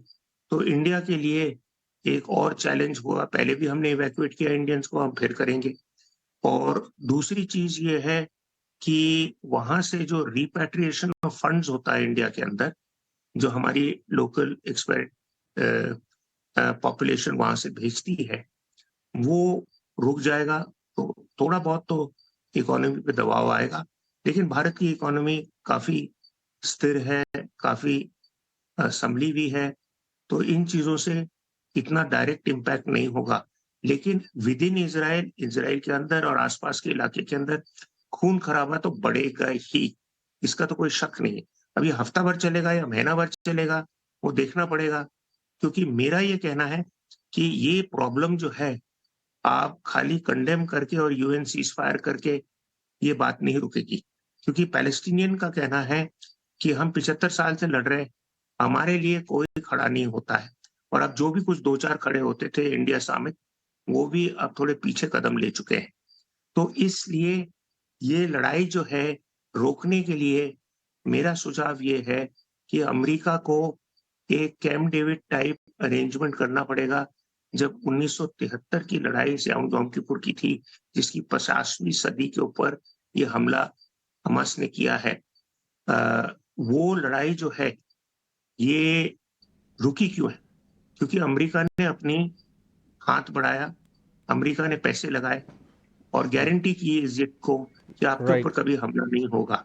तो इसी किस्म की गारंटी चाहिए पैलेस्टीनियंस को, एक इंडिपेंडेंट स्टेट की, और इज़राइल के दबावे के लिए उनको रुकावट चाहिए, क्योंकि इज़राइल जिस हद तक उनको दबाता आया है और जानता है उसके खिलाफ कोई सैंक्शन नहीं होगा, तो इसलिए पैलेस्टीनियन के पास कोई रास्ता नहीं है, क्योंकि टेररिज्म और टेरर अटैक्स एक कमजोर का रास्ता है। लेकिन करे क्या, जब उनके पास सेना नहीं रखने देते हो आप, उनको दबाते रहते हो, उनको मंदिर मस्जिद में जाके पीटते हो आप, तो क्या करेंगे? वो करेंगे ये, जब कुछ मौका मिलेगा तो वो आपको ऐसा मुंह तोड़ जवाब देंगे कि इज़राइल को फिर याद करना पड़ेगा कि अगली बार कुछ भी करे तो फिर बात नहीं बिगड़ सकती। राइट, ऑलराइट मारो, बहुत बहुत शुक्रिया आज हमसे बात करने के लिए, ये मामला समझाने के लिए। जिस्ट जो था, वो जो पूरा निचोड़ है वो जो मैटर का, वो मारूफ समझा रहे हैं कि अभी आप नज़र बना के रखिए ईरान के रोल पे। अगर वो उसके ऊपर सैंक्शन आते हैं और दुनिया भर की ताकतें उस पर सैंक्शन डालते हैं, उनका रोल बढ़ता है, तो क्रूड ऑयल और यहाँ से बढ़ सकता है। बाजार के दृष्टिकोण से ये आपको नज़र में रखने की ज़रूरत है। हमारे साथ आयुष भी जुड़ गए हैं, ट्रेडिंग आइडियाज़। आयुष, आपके ट्रेडिंग आइडियाज़ का क्या फ्लेवर दिख रहा है? लॉन्ग शॉर्ट दोनों है आपके पास, डिप को बाय करने का मूड है, क्या मूड बन रहा है? मुझे ऐसा लग रहा है हम थोड़ा सा स्टॉक स्पेसिफिक रहेंगे। जिन स्टॉक्स में अभी भी रैली होने की चांसेस है, तो उनमें हम बाय ऑन डिप्स की स्ट्रैटेजी रखेंगे। तो यहाँ पे मेरा एक फर्स्ट कंडीशनल बाय कॉल होगा। कंडीशनल बाय कॉल होगा बालकृष्ण इंडस्ट्रीज में। अगर हम बालकृष्ण इंडस्ट्रीज की डेली और डेली चार्ट की बात करें, तो इसमें दो बहुत अच्छे पैटर्न्स हमें देखने को मिल रहे हैं। वे है फ्लैट पैटर्न और कप एंड हैंडल पैटर्न, जिसका ब्रेकआउट 2470 के ऊपर आएगा। क्लोजिंग है 2465 की। आज से अभी से 5 से 6 रुपए ऊपर जैसे ही स्टॉक 2470 के ऊपर निकल के ट्रेड करना है, तब हम स्टॉक को बाय करना है। इसमें हमारा जो टारगेट बन जाएगा 2700 रुपीज का होगा, और स्टॉप लॉस रहेगा जो स्टॉप लॉस रहेगा 2490 का रहेगा। प्लस इसमें अगर हम एक और चीज देखेंगे, तो इसके मंथली चार्ट पे इसने ट्रेंड लाइन का बहुत ही अच्छा ब्रेकआउट दिया है। तो हमें लगता है कि ये ब्रेकआउट सस्टेन करना चाहिए। सेकंड स्टॉक होगा मेरा अंबुजा सीमेंट पे। अगर हम अंबुजा सीमेंट की बात करें, तो इसकी डेली चार्ट पे काफी दिनों से अपने 200 डे मूविंग एवरेज का सपोर्ट लेकर स्टॉक ने ब्रेकआउट दिया है, और फ्राइडे के सेशन में इसने 20 डे मूविंग एवरेज के भी ऊपर क्लोजिंग की है। तो मुझे लगता है अंबुजा सीमेंट में हमें यहाँ से एक रैली देखने मिल सकती है फॉर टारगेट ऑफ 445। यहाँ पे हम अपना स्टॉप लॉस जो मेंटेन करेंगे वो 425 का है। ठीक है, बालकृष्ण अंबुजा, ये कुछ एक और शेयर्स हैं जो कि आप कह रहे हैं कि जिनका स्ट्रक्चर ठीक है, ट्रेड लिया जा सकता है। आगे बढ़ते हैं, शरद को अपने साथ जोड़ते हैं, खबरों वाले शेयर्स पता कर लेते हैं उनसे। शरद, गुड मॉर्निंग, बताएं आप। Good morning Dimpy. तो सबसे पहले Q2 अपडेट्स पे फोकस रखेंगे। देश का सबसे बड़ा ज्वेलरी कंपनी जो टाइटन, उनके जो Q2 अपडेट्स आए बहुत स्ट्रॉन्ग आए हैं। उनकी जो रेवेन्यू सेगमेंट है जो ज्वेलरी की है, वो लगभग 19% ईयर ऑन ईयर बेसिस पे ग्रोथ देखने मिला है।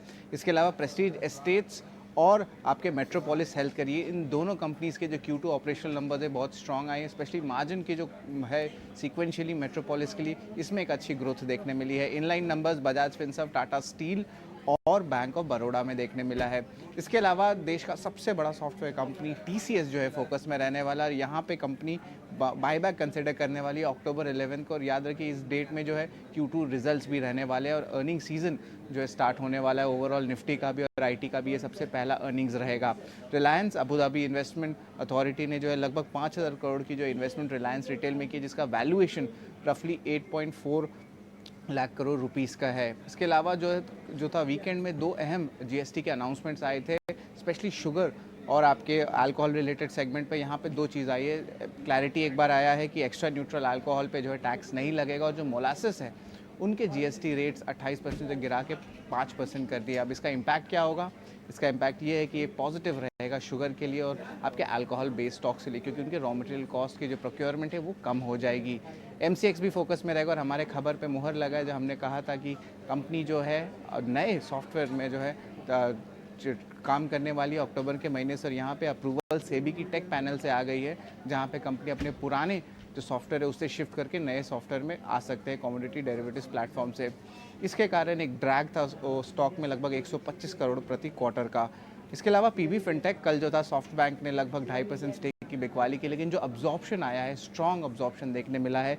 यहाँ पे सिटी ग्रुप, गोल्डमैन सैक्स, सऊदी सेंट्रल बैंक जैसे बड़े FIs ने जो है उसको अब्जॉर्ब किया है। सोलर इंडस्ट्रीज भी फोकस में रहने वाला है, क्योंकि 1780 करोड़ का ऑलमोस्ट एक बहुत बड़ा ऑर्डर जो है कोल इंडिया की तरफ से मिला है। तो ये सारे स्टॉक्स जो है आपके रडार में होने चाहिए। बिल्कुल, हम रडार पर रखेंगे इन सारे स्टॉक्स को। शरद, थैंक यू सो मच इनमें सब में न्यूज़ बताने के लिए। पॉसिबल ट्रेड्स पर अभी बात भी करते हैं, लेकिन एक बार पहले वमाक्षी से आज की बड़ी ब्रोकिंग हाउस की रिपोर्ट्स भी समझ लेते हैं। वमाक्षी, बताएं। जी बिल्कुल, शुरुआत करते हैं हम TCS के साथ। कंपनी की तरफ से बायबैक की अनाउंसमेंट आई है और JP मॉर्गन का कहना है कि शायद ये बार टेंडर रूट के द्वारा बायबैक कर सकता है TCS। इसके अलावा उनका कहना है कि बायबैक अमाउंट करीब 18,000 करोड़ रह सकता है। ओवरऑल कोई भी इम्प्रूवमेंट नहीं नज़र आ रहे हैं डिस्क्रिशनरी डिमांड, और persistent uncertain macro economic environment भी है, और इसी के चलते JP मॉर्गन TCS पर अपनी अंडरवेट की राय को बरकरार रख रहे हैं, टारगेट प्राइस 2,900 रुपये के साथ। इसके अलावा हम देखेंगे डाबर भी हमारे रेडार पर रहेगा। मक्वारी का कहना है कि ब्रॉडली कमेंट्री इन लाइन रही है। ओवरऑल जो ईयर ऑन ईयर डिक्लाइन नज़र आया है फूड सेगमेंट के सेल्स में, वो लार्जली वन ऑफ फैक्टर्स के चलते नज़र आया है। तो ऑल इन ऑल मक्वारी ने अपनी न्यूट्रल की राय बरकरार रखी है डाबर पर मॉर्गन स्टैनली की तरफ से भी रिपोर्ट आ रही है, और ये हाईलाइट कर रहे हैं कि top line growth weaker then expected रहा है, मगर ग्रॉस मार्जिन फ्रंट पर थोड़ा सा सुधार नजर आ रहा है। प्री फेस्टिव स्टॉकिंग ये बार थोड़ी सी डिले होते हुए नजर आ रही है, और ओवरऑल ये Q3 में कंटिन्यूड रहेगी। तो all in all Morgan Stanley ने डाबर पर अपनी ओवरवेट की राय को बरकरार रखा है। इसके अलावा टाइटन के भी Q2 अपडेट्स पर मॉर्गन स्टैनली की तरफ से रिपोर्ट है, और लार्जली हाईलाइट कर रहे हैं कि Q2 के ट्रेंड्स पॉजिटिवली सरप्राइज कर रहे हैं, स्पेशली ग्रोथ फ्रंट पर। यहाँ पर 20% on year on year basis की ग्रोथ कंपनी ने पोस्ट की है। इनफैक्ट उनका जो ज्वेलरी सेगमेंट है यहाँ पे 4 ईयर कैगर करीब 25% पर है, जो लार्जली हिस्टोरिकल ट्रेंड से काफ़ी बढ़कर है। तो ऑल इन ऑल इसी के चलते मॉर्गन स्टैनली ने टाइटन पर अपनी इक्वल वेट की राय को बरकरार रखा है। नायका पर नोमिरा का कहना है कि Q2 में BPC जो बिजनेस है ये ट्रैक पर नजर आ रहा है, और फैशन कारोबार में खासकर एक अच्छा रिकवरी नजर आ रहा है। ओवरऑल वो एक्सपेक्ट कर रहे हैं कि कंसोलिडेटेड रेवेन्यू ग्रोथ करीब 23% on year on year basis, और EBITDA मार्जिन करीब 5.8% पर एक्सपेक्टेड है नायका के लिए, और इनफैक्ट नोमिरा ने अपनी न्यूट्रल की राय को बरकरार रखा है। मॉर्गन स्टैनली का कहना है कि शेयर प्राइस एक्सपेक्टेड है कि राइज हो सकता है as compared to country index अगले 45 डेज पर। ओवरऑल जो Q2 अपडेट्स आए हैं कंपनी की तरफ से वो अच्छे हैं, और ओवरऑल वो इन्वेस्टर कंसर्न्स को थोड़ा आले करते हुए नजर आ रहे हैं, और इसी के चलते मॉर्गन स्टैनली ने नायका पर अपनी ओवरवेट की राय को बरकरार रखा है। और आखिर में हम फोकस करेंगे बैंक ऑफ बड़ौदा पर। मॉर्गन स्टैनली का कहना है कि काफ़ी हेल्दी लोन ग्रोथ नजर आई है Q2 में। In fact domestic term deposit growth में थोड़ा सा मॉडरेशन जरूर नजर आया है, मगर ओवरऑल मॉर्गन स्टैनली ने बैंक ऑफ बड़ौदा पर अपनी ओवरवेट की राय को बरकरार रखा है, टारगेट प्राइस 235 रुपीज़ के साथ। ठीक है, इन सारे स्टॉक्स के बारे में हम बातचीत करेंगे। अभी कहाँ कहाँ पर ट्रेड बैठ रहा है या नहीं, हमारे साथ अविनाश गोरखशकार भी जुड़ चुके हैं। अविनाश, आप तो स्पोर्ट्स वॉचर हैं, इस बार ये जो प्रदर्शन हमारा एशियन गेम्स में रहा, मतलब गजब हो गया। मैं किसी से वीकेंड में बात कर रहा था, 107 मेडल्स हमने जीते हैं। इनफैक्ट ये दिखाई दे रहा है कहीं ना कहीं कि पूरे देश में वन आफ्टर द अदर, आप स्पोर्ट लीजिए, स्पोर्ट का नाम लीजिए आप, और आप जावलिन लीजिए, आप टेनिस ले लीजिए, टेबल टेनिस लीजिए, बैडमिंटन, क्रिकेट तो है ही खैर सबसे ज़्यादा पसंदीदा, लेकिन एक नई स्फूर्ति, एक नया जोश हर जगह रिफ्लेक्ट हो रहा है, इवन स्पोर्ट्स में। नहीं बिल्कुल। Good morning Ajay. देखिए मुझे लग रहा है कि इस बार का जो परफॉर्मेंस है वो उम्मीद से काफ़ी अच्छा है और इसका एक मेन कारण तो है कि गवर्नमेंट ने स्पोर्ट्स इक्विपमेंट, स्पोर्ट्स कोचेज़ इसके ऊपर बहुत फ़ोकस किया है। देखिए इंडियन स्पोर्ट्समैन में ऑलरेडी पोटेंशियल तो काफ़ी था और मेरे ख्याल से इसको जो फॉरेन के कोचेज़ है, इंडियन कोचेज़ है, उन्होंने ऑब्वियसली इसका प्रदर्शन दिखाया। मेरे ख्याल से definitely I think in sports front पे भी आपको अच्छी खबरें मिलती रहेगी। मार्केट भी काफ़ी खुश होगा क्योंकि कल इंडिया ऑस्ट्रेलिया की मैच भी हमने जीती, तो I think that is also a good positive. तो definitely I think let us hope Ajay कि आज मार्केट्स भी थोड़े से संभल जाए क्योंकि ये जो ग्लोबल हेडविंड अभी आया है थोड़ा सा नेगेटिव जरूर लग रहा है और मेरे ख्याल से एटलीस्ट कोई भी वॉर जब होती है तभी तुरंत वो खत्म नहीं होती। अभी आने वाले फ्यू वीक्स में मेरे ख्याल से ये सब्जेक्ट मैटर सबसे प्राइम होगा, किस तरह से मार्केट्स इम्पैक्ट होगी और स्पेसिफिकली जो क्रूड रिलेटेड स्टॉक्स है वहां पे मुझे लग रहा है कि आज आपको काफी वॉलेटिलिटी देखने को मिल सकती है। तो I think today will be a very volatile day. लग तो रहा है कि मार्केट्स ओपन नेगेटिव में होंगे, उसके बाद कैसे फॉरवर्ड होते हैं it will depend on the news flows which come from the middle east, specifically from Israel. तो सही कही कि भारत में स्पोर्ट्स जो है वो बहुत ज़्यादा एक तरह से कह दीजिए कुछ इक्विपमेंट नहीं होता था। मैं भी जब मैं अपने स्कूल कॉलेज में था मैं भी स्पोर्ट्समैन था, एक स्विमिंग जिम्नास्टिक्स करता था और हमारे लखनऊ में एक बहुत ही शानदार स्टेडियम है, केडी सिंह बाबू स्टेडियम। ओके। वहाँ मैं देखता था, मतलब मुझे अब याद आ रहा है जब मैं, कोई फैसिलिटी नहीं थी, नंगे पैर दौड़ रहे हैं, खाने पीने की व्यवस्था उतनी अच्छी नहीं है, लेकिन ओवर द इयर्स अगर आप देखिए हमारे धावक देख लीजिए, आप सारे स्पोर्ट्स में कहीं ना कहीं बहुत बदलाव आया है। बिल्कुल, और हर माँ बाप की सोच में बदलाव और आया है। हाँ, अब बच्चों को आप सुनेंगे कि कहीं ना कहीं स्पोर्ट्स अगर करना चाहता है बच्चा डांटेंगे नहीं, पहले तो पढ़ लिख के नौकरी कर। इनफैक्ट मुझे तो लगता है आप कंपल्सरी एक स्पोर्ट्स उसमें इनकलकेट करना ही चाहते हैं। स्पोर्ट्समैन स्पिरिट पेरेंट्स सब चाहते ही हैं कि हर बच्चा स्टार्टिंग से ही, बचपन से ही करे। एग्जैक्टली, और ये दिखाई दे रहा है। कुछ स्टॉक्स के बारे में बातचीत कर लेते हैं। रिलायंस इंडस्ट्रीज में ओवर द वीकेंड एक और रिटेल कारोबार में, इनफैक्ट अगर आप देखिए रिटेल कारोबार उनका पूरी ओवरऑल सम ऑफ पार्ट्स में सबसे ज्यादा वैल्यूड हो गया है। इन्होंने एक और रिलायंस रिटेल में ट्रांजैक्शन आया है और स्टॉक लेकिन बहुत अंडर परफॉर्म कर रहा है। प्रशांत, रिलायंस में क्या चल रहा है? कुछ ट्रेड है यहाँ से? इतनी कमजोरी, क्या नेगेटिव प्राइस ट्रेंड है या अभी आप टच नहीं करेंगे? अजय जी मेरे लिए क्लियर बाय सेटअप है। 2290 2290 स्पॉट क्लोजिंग स्टॉप लॉस होगा, पोजिशनल बाय। और जो यहाँ से फर्स्ट टारगेट मैं देख रहा हूँ वो होगा करीबन 2380 2390 के करीब।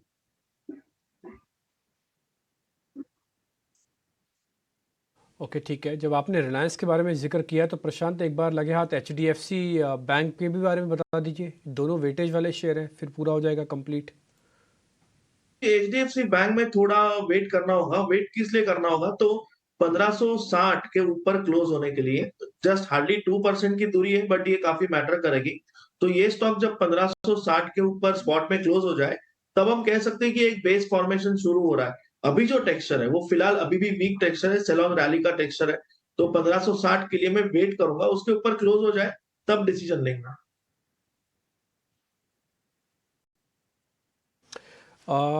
अविनाश सर, इस बीच TCS की बोर्ड की बैठक होगी 11 तारीख को। खबर ये आ रही है कि उसमें बायबैक हो सकता है। मार्केट खबर ये भी बता रहा है कि 4300 से 4500 का रेट होगा बायबैक का। 18,000 करोड़ रुपए खर्च करेंगे। जब आशीषा ये सारी जानकारी दे रही थी वो ये बात बता रही थी कि चैलेंजिंग एटमॉस्फेयर है, कोई भी बड़ा एनालिस्ट अभी IT कंपनीज को पॉजिटिव रेट नहीं कर रहा, लेकिन TCS ने चमत्कार करके दिखा रहा है कि 4300 का हो सकता है रेट आ जाए मार्केट के अंदर। ये तो अच्छा ठीक ठाक सा बड़ा प्रीमियम है और चैलेंजिंग एटमॉस्फेयर में है। तो आप इसको कैसे रेट कर रहे हैं सर? TCS से क्या होगा, इस पे असर क्या होने वाला है? मुझे लग रहा है कि चैलेंजिंग एनवायरनमेंट तो जरूर है, लेकिन जिस प्रकार की कैश जनरेशन TCS हर क्वार्टर में करती है, मेरे ख्याल से उनके लिए 18,000 करोड़ कोई बड़ा अमाउंट नहीं है, क्योंकि already cash position as of June करीबन 58,000 करोड़ है। मुझे लग रहा है कि करीबन 43 टू 4500 का बायबैक प्राइस अगर ये अनाउंस करते हैं, क्योंकि पिछले बार 4500 की बायबैक प्राइस थी, तो उम्मीद है कि अराउंड दिस रेंज 4500 का रेंज आएगा। लेकिन यहाँ पे जो रिपोर्ट आपके रिप्रेजेंटेटिव ने कहा, उन्होंने कहा ये बेसिकली मार्केट से खरीदेंगे। मेरे ख्याल से टेंडर बेस्ड अगर होता है तो मेरे ख्याल से ज़्यादा इम्पोर्टेंट और काफ़ी सिग्निफिकेंट होगा। और मुझे लग रहा है कि देखिए मार्केट नियर टर्म में तो बायबैक की प्राइस देखेगी और उसके हिसाब से शेयर में थोड़ा-सा एक ट्रेंड आपको देखने को मिलेगा। Q2 के नंबर्स भी 11 तारीख को आ रहे हैं, तो जिस प्रकार की कमेंट्री, जिस प्रकार का क्लाइंट काउंट की मैनेजमेंट कमेंट्री आएगी, उसका भी असर मेरे ख्याल से शेयर पर होगा। लग तो रहा है कि टीसीएस डेफिनिटली पॉजिटिव कुछ बात करेंगे, ऑर्डर विन्स की बात करेंगे, क्योंकि ऑर्डर्स की कमी नहीं है। हाँ, थोड़ा बहुत मार्जिन प्रेशर हो सकता है और जिस प्रकार से अभी ग्लोबल हेडविंड्स चल रहे हैं, हो सकता है कि आपको दिसंबर के क्वार्टर में और मार्च के क्वार्टर में अच्छी तेजी देखने को मिले। तो आई वुड बिलीव दैट 4500 की बायबैक प्राइस आती है तो इसको खरीदने का मौका समझना चाहिए। मुझे नहीं लगता है कि इसमें कोई नियर टर्म डाउन ट्रेंड होगा। रिजल्ट्स भी मोटा-मोटी ठीक-ठाक आने चाहिए। तो डेफिनिटली एक बाय ऑन डिक्लाइन का एक अच्छा काउंटर है ये। बाय ऑन डिक्लाइन टीसीएस पर अविनाश को दिखता है, ठीक है। ये तो बात हुई टीसीएस की, लेकिन एक और स्टॉक है और शायद क्या वो प्रेशर में हो सकता है क्योंकि उसकी मुश्किलें बढ़ रही हैं। हीरो मोटोकॉर्प की हम बात कर रहे हैं। चेयरमैन पवन मुंजाल के खिलाफ एक एफआईआर हुई है और पहले से ही ईडी के कुछ सर्चेस चल रहे थे। इस बीच में एक और नया मामला क्या आया, एक बार समीर से समझते हैं। Hero MotoCorp chairman Pawan Munjal की मुश्किलें लगातार बढ़ती जा रही हैं। ताजा मामले में दिल्ली पुलिस ने एफआईआर दर्ज करी है। पवन मुंजाल, हीरो मोटोकॉर्प और अन्य आरोपियों को लेकर के संगीन आरोप यह है कि धोखाधड़ी और जालसाजी की गई है। ये आरोप लगाए गए हैं कि हीरो मोटोकॉर्प की तरफ से फर्जी बिल बनाए गए और ये फर्जी बिल इनकम टैक्स को दिए गए, जिसमें बाद में सर्विस टैक्स में भी फायदा लिया गया। और इस एफआईआर में जो अन्य आरोपियों के नाम शामिल है उसमें पवन मुंजाल, हीरो मोटोकॉर्प तो है ही, लेकिन इसमें विक्रम सीताराम कासबेकर, हरि प्रकाश गुप्ता, मंजुला बनर्जी का भी नाम शामिल है। और ये जो कंप्लेनेंट है रूप दर्शन पांडे, वो ब्रेन्स लॉजिस्टिक प्राइवेट लिमिटेड के प्रमोटर है। मामला दरअसल ये है कि आरोप ये है कि 2009 में हीरो मोटोकॉर्प ने एक फर्जी बिल लगाए जो तकरीबन 6 करोड़ के थे। 5 करोड़ 95 लाख से ज्यादा के जो बिल थे वो इनकम टैक्स में लगाए। आरोप है कि ये बिल फर्जी थे क्योंकि इन पर एचएमसीएल की स्टैंप लगी हुई थी, हीरो मोटोकॉर्प लिमिटेड की स्टैंप लगी हुई थी, जबकि हीरो मोटोकॉर्प लिमिटेड जुलाई 2011 में अस्तित्व में आया जब ये विभाजन हुआ। हीरो होंडा में हीरो अलग हुआ और होंडा अलग हुई। तो 2009 के बिल में एचएमसीएल की स्टैंप कैसे लग सकती है? इस पूरे मामले को लेकर के रूप दर्शन पांडे ने कोर्ट का दरवाजा खटखटाया साल 2021 में, जिसके बाद कोर्ट में सुनवाई के बाद में, कोर्ट के आदेश के बाद एफआईआर दर्ज करने के लिए दिल्ली पुलिस को। ऑलराइट, शुक्रिया समीर इस खबर को बताने के लिए, समझाने के लिए। लेकिन एक बार स्टॉक पर क्या रिएक्शन आ सकता है और अगर आता है तो क्या आज खरीदारी का मौका आना चाहिए? आपको याद होगा अजय, पहले भी एक बार हुआ था जब ईडी की सर्चेस शुरू हुई थी हीरो मोटोकॉर्प, बड़ा शार्प एक रिएक्शन आया था। लेकिन खैर इस बार यहाँ सर्विस टैक्स चार्ज करने का मामला है, ये मामला इतना, लेकिन एफआईआर तो है। अगर आज स्टॉक में एक शार्प रिएक्शन आता है या फिर अगर थोड़ा डिक्लाइन भी होता है तो खरीदना ही चाहिए आई थिंक। देखिए, इस सवाल का जवाब जो है ये दे पाएंगे हमारे अविनाश जी, क्योंकि क्या इस जो न्यूज़ आई है इससे कंपनी के फंडामेंटल को बहुत बड़ा तगड़ा झटका लग सकता है? क्या कंपनी का कारोबार यहाँ से इम्पैक्ट हो जाएगा? क्या अगर यहाँ से 4-5% का फॉल आता है तो आप खरीदेंगे क्या स्टॉक को, अविनाश? इनफैक्ट अजय, देखिए पहले भी हीरो मोटर के अगेंस्ट काफी ऐसे एलिगेशंस आए थे, लेकिन कुछ क्लैरिटी और कुछ कंक्लूसिव एविडेंस पाया नहीं गया था।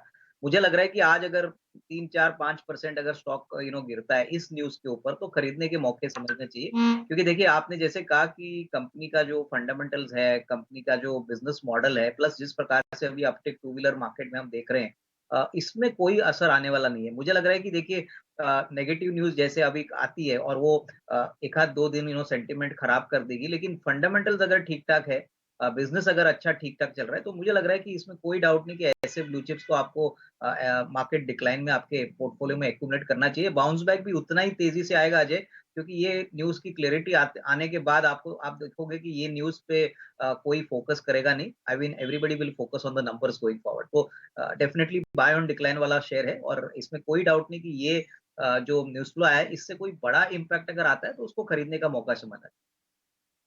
अगर अपॉर्चुनिटी मिलती है तो खरीदना चाहिए। और वैसे भी जिस तरह के numbers hero MotoCorp, Bajaj auto, two wheeler space और स्पेशली हीरो मोटोकॉर्प पोस्ट कर रहा है, तो ऑफकोर्स फंडामेंटल्स पर तो कोई सवाल ही नहीं है। बढ़ेंगे आगे, कुछ और स्टॉक्स भी समझते हैं क्योंकि हमने देखा रियल एस्टेट में पहले शोभा के नंबर्स बहुत अच्छे आए, मैक्रोटेक के भी प्री सेल्स नंबर्स बहुत अच्छे आए थे और अब प्रेस्टीज ने भी अपना बिजनेस अपडेट दिया है जो काफी स्ट्रांग दिया है। रियल एस्टेट स्टॉक्स काफी ट्रेंड में भी है, प्रेस्टीज चल भी चुका है, लेकिन क्या थोड़ी बहुत और स्ट्रीम बाकी है इस न्यूज पर? ये क्या स्ट्रांग अप ट्रेंड में ही रहेंगे अभी फिलहाल रियल एस्टेट काउंटर्स? सोनी, एक बार प्रेस्टीज पर आप व्यू देंगी? Definitely Priyanka ji, entire sector अगर हम देखेंगे तो काफी स्ट्रांग है। एफएनओ काउंटर्स में भी सेम, रियल एस्टेट में हम डीएलएफ गोदरेज प्रॉपर्टीज देखेंगे तो काफी स्ट्रांग चल रहा है।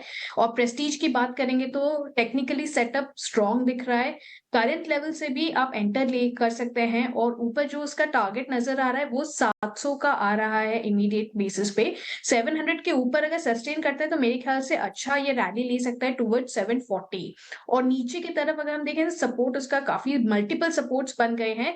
640 का बहुत ही स्ट्रॉन्ग सपोर्ट है, सो 640 का स्टॉप लॉस या सपोर्ट मान के आप इसको खरीद सकते हैं। 700 का पहला टारगेट, उसके ऊपर 740 का दूसरा टारगेट। इंडिया बुल हाउसिंग के स्टॉक को लेके आई डेटा साहब, और अभी जो हमने फ्लैशेस चलाए थे स्क्रीन पे उनको भी लेके आइए। एक इंपॉर्टेंट न्यूज है, वहां पे इंडिया बुल हाउसिंग के मैनेजमेंट ने एनसीडीज का भुगतान समय से पहले कर दिया है। ये तीसरी बार ऐसा हो रहा है।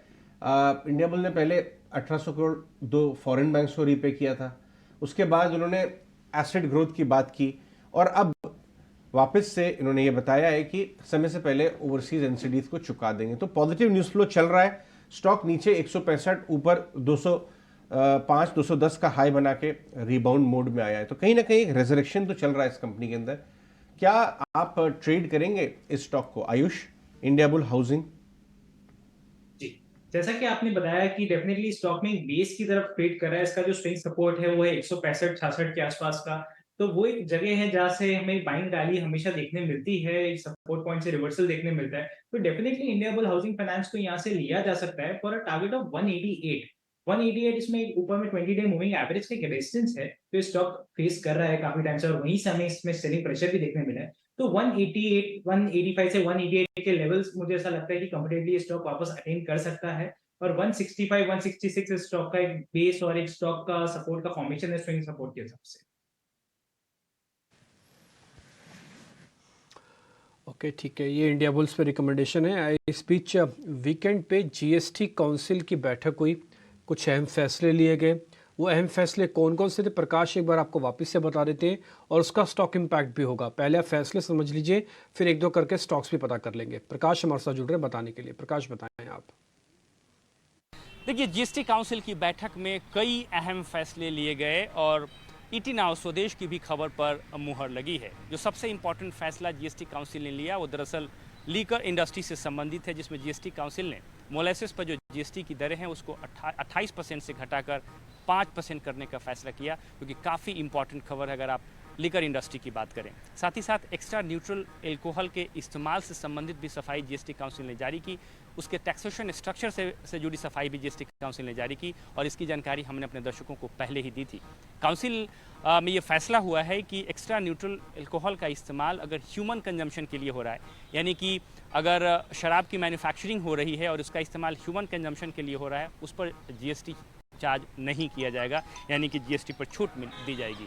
लेकिन अगर इंडस्ट्रियल यूज़ के लिए हो रहा है वहाँ पर 18% जीएसटी चार्ज किया जाएगा। एक और इम्पॉर्टेंट फैसला जो कि जीएसटी काउंसिल ने लिया वो दरअसल मिलेट बेस्ड प्रोडक्ट से संबंधित है। इसमें काउंसिल ने ये फैसला लेते हुए ये कहा है कि मिलेट अगर उसकी बिक्री लूज आइटम के तौर पर हो रही है तो कोई जीएसटी चार्ज नहीं किया जाएगा, लेकिन अगर pre package millet based item है, पाउडर फॉर्म में है, उस पर जीएसटी की दरों को 12% से घटाकर 5% करने का फैसला किया गया है। ये खबर भी ईटी नाउ स्वदेश ने अपने दर्शकों को पहले दिखाई थी।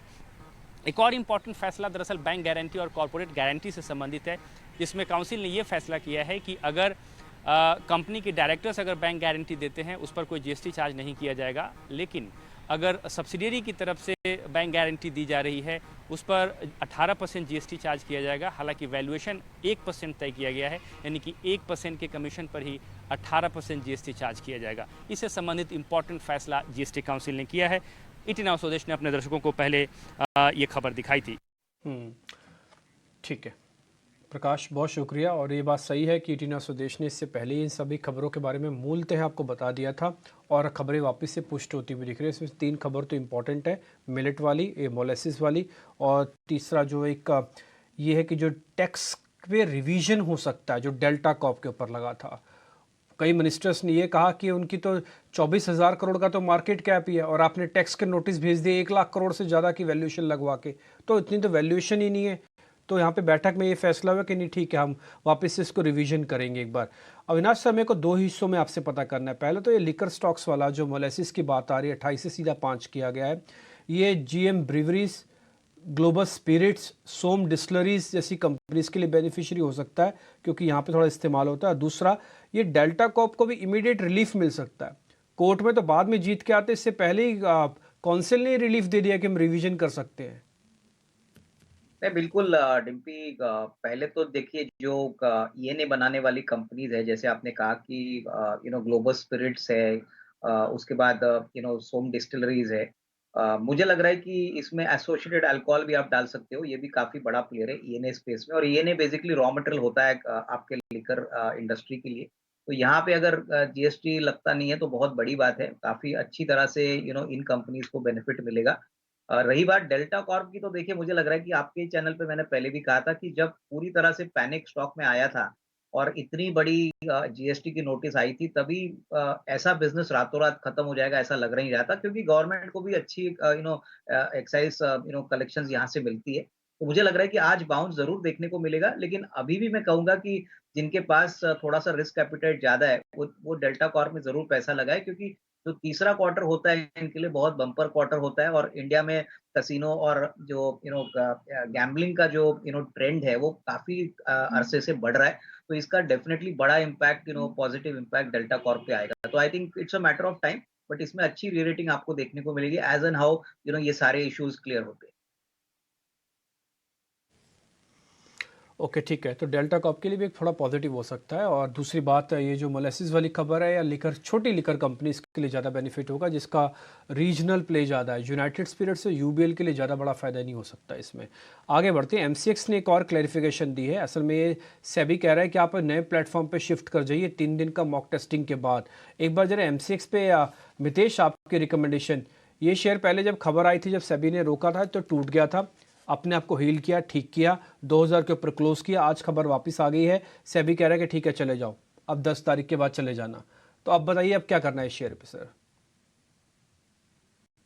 कोई ना कोई खबर आती है और ये स्टॉक्स एग्जैक्टली उस हिसाब से मूव होता है, लेकिन प्योरली अगर चार्ट्स की बात करें तो 27 अगस्त को जो बॉटम फॉर्मेशन हुआ था अराउंड 1540 को, उसके बाद एक स्ट्रॉन्ग रैली आई अप टू 4th ऑफ सितंबर 1876 तक, उसके बाद कंसोलिडेशन हुआ, उसके बाद एक रैली आई up to the level of 2139, उसके बाद कंसोलिडेशन हुआ।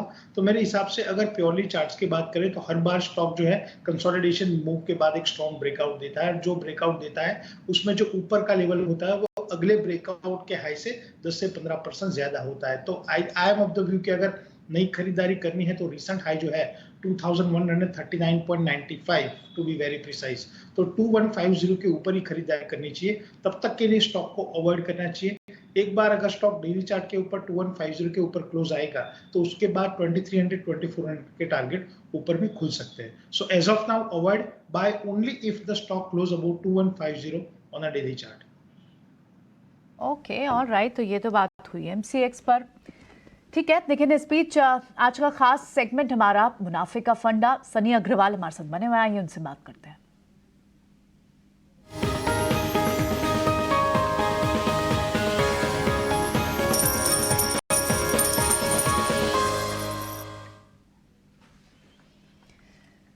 बताएं सनी, आज के ट्रेड्स कौन से, आज के कौन से 2 स्टॉक्स होंगे? या thank you, good morning everyone, thank you for having me on the show. आज का मेरा पहला पिक रहेगा APL Apollo tubes. Current market price 1619 है, 1619 करंट मार्केट प्राइस पे, मार्केट कैप है 45,000 करोड़ और मेरा प्राइस टारगेट रहेगा 1950 का with investment horizon of 6 to 12 month. अगर हम कंपनी के Q2 के अपडेट की बात करते हैं तो काफी बेहतरीन अपडेट कंपनी ने दिए थे, जिनमें उन्होंने कहा है कि उनके Q2 में जो वॉल्यूम ग्रोथ वो 12% रही है, तकरीबन 6.7 लाख टन की, और eight the same time management का जो FY24 का गाइडेंस है 28 लाख टन वॉल्यूम का, वो ऑन ट्रैक है। और अगर मैं कंपनी के जो सेल्स वॉल्यूम की बात करता हूँ नेक्स्ट ईयर FY25 की, तो वो तकरीबन 3.4 मिलियन टन रहेगी, जो कि 2.8 मिलियन टन FY24 में रहेगी। तो एक अच्छी वॉल्यूम ग्रोथ हमें कंपनी में देखने मिलेगी अगले 2 साल में। At the same time, because of addition of value added product, इनका जो EBITDA पर टन है, जो 5,000 रुपए के आसपास आने की आशंका FY24 में, ये बढ़ करके 5,500 से 6,500 रुपीज पर टन हो जाएगा अगले 1 से 2 साल में। हमें लगता है कि अगले 2 साल में इनके जो सेल्स और पैट है, इनकी केगर ग्रोथ रहेगी 23% and 41%, which is way ahead of the any mid cap company on the street. मुझे लगता है कि इसका प्रॉफिट जो है जो FY23 में तकरीबन 640 करोड़ का था, ये 2 साल में डबल होकर के 1,300 करोड़ हो जाएगा FY25 में। 35 के प्राइस टू अर्निंग मल्टीपल पे चल रहा है FY25 पे। डेफिनेटली लॉन्ग टर्म पोर्टफोलियो में होना चाहिए APL अपोलो ट्यूब। और मेरा दूसरा पिक रहेगा ऑटो सेक्टर से, वो है TVS motor. Current market price 1,500 rupees है, मार्केट कैप है 71,000 करोड़ रुपीज, और मेरा प्राइस टारगेट रहेगा 1750 का। आज ही एक इसमें एक अनाउंसमेंट आई है, जो TVS मोटर और जो BMW की जो पार्टनरशिप थी 10 साल से, अब वो कहीं ना कहीं कमर्शियलाइज होने जा रही है। और and now they are rolling out 1.5 lakh units of two wheeler with approximately 300 cc। तो ये कहीं ना कहीं एक पॉजिटिव डेवलपमेंट है, प्रीमियमाइजेशन को दर्शाता है कंपनी के पोर्टफोलियो में। इनके सेकंड क्वार्टर के जो अपडेट्स आए थे वॉल्यूम के, वो भी काफी अच्छे थे।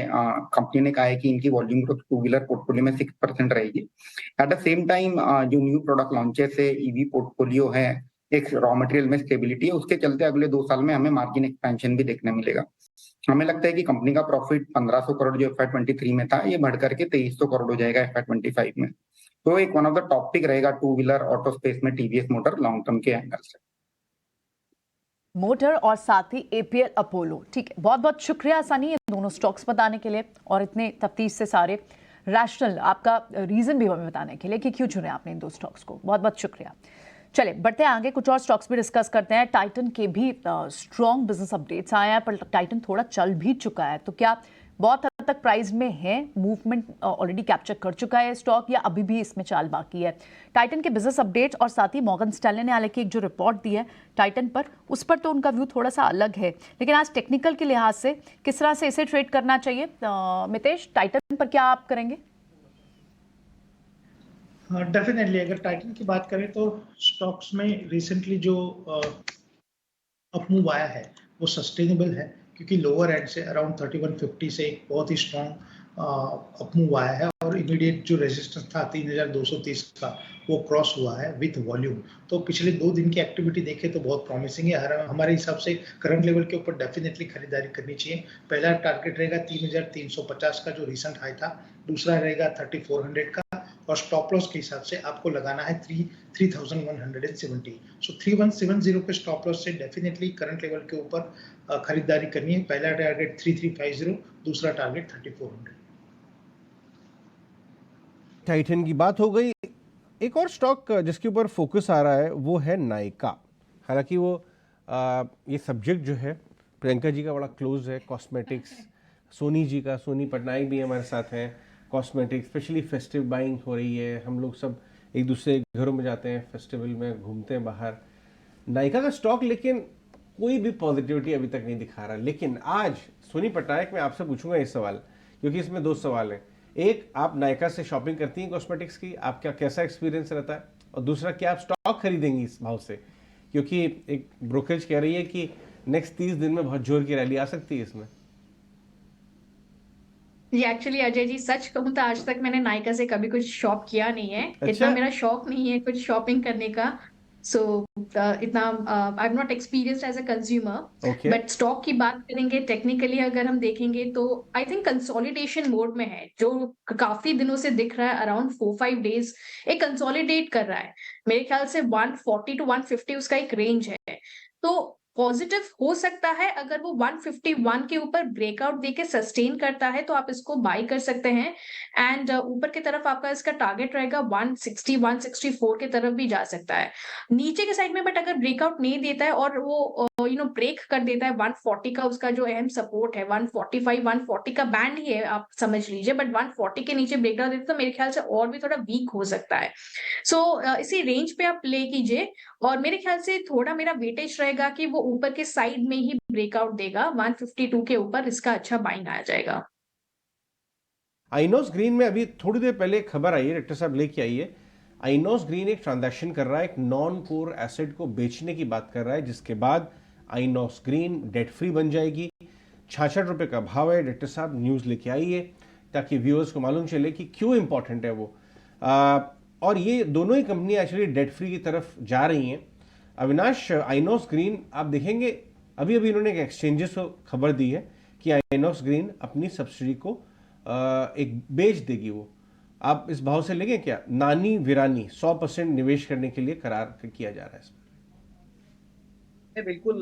देखिए, मुझे लग रहा है कि आइनॉक्स ग्रीन एनर्जी काफी चर्चे में है और मुझे लग रहा है कि जिस प्रकार का फोकस विंड एनर्जी पे है, जिस प्रकार की इनकी ऑर्डर बुक है, प्रॉफिटेबिलिटी के मार्जिन एक्सपेक्टेड है अगले 2-3 क्वार्टर्स के लिए काफी स्ट्रांग रहेंगे।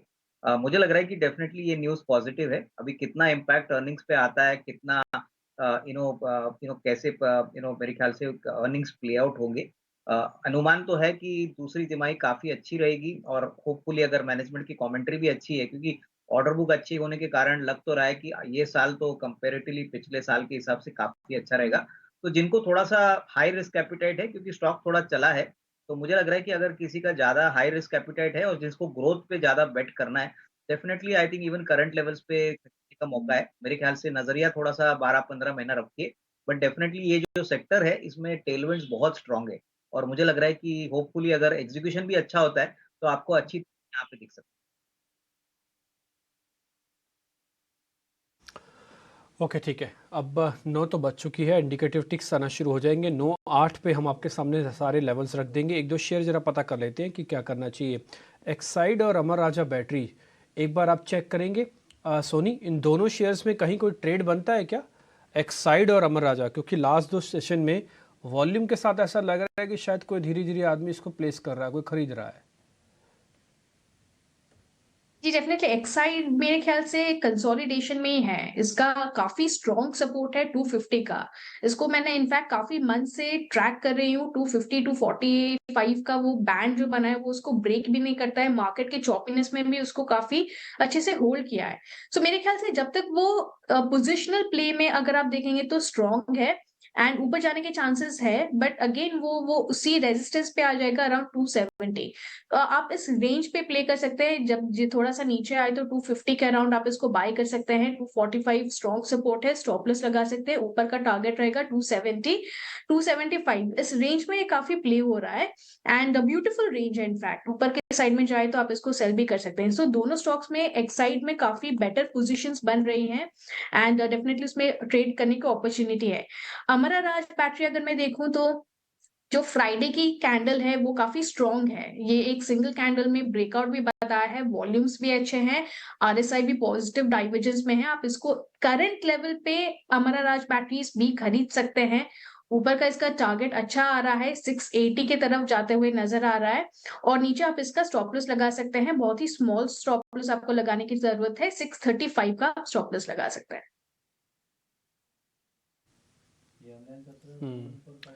एक शेयर और है जिस पे मेरे को पता करना है, वो मितेश अच्छे से बता पाएंगे। टिपिकली थोड़ा ब्रेकआउट जैसा शेयर है, उसका नाम है पीएनबी गिल्ट।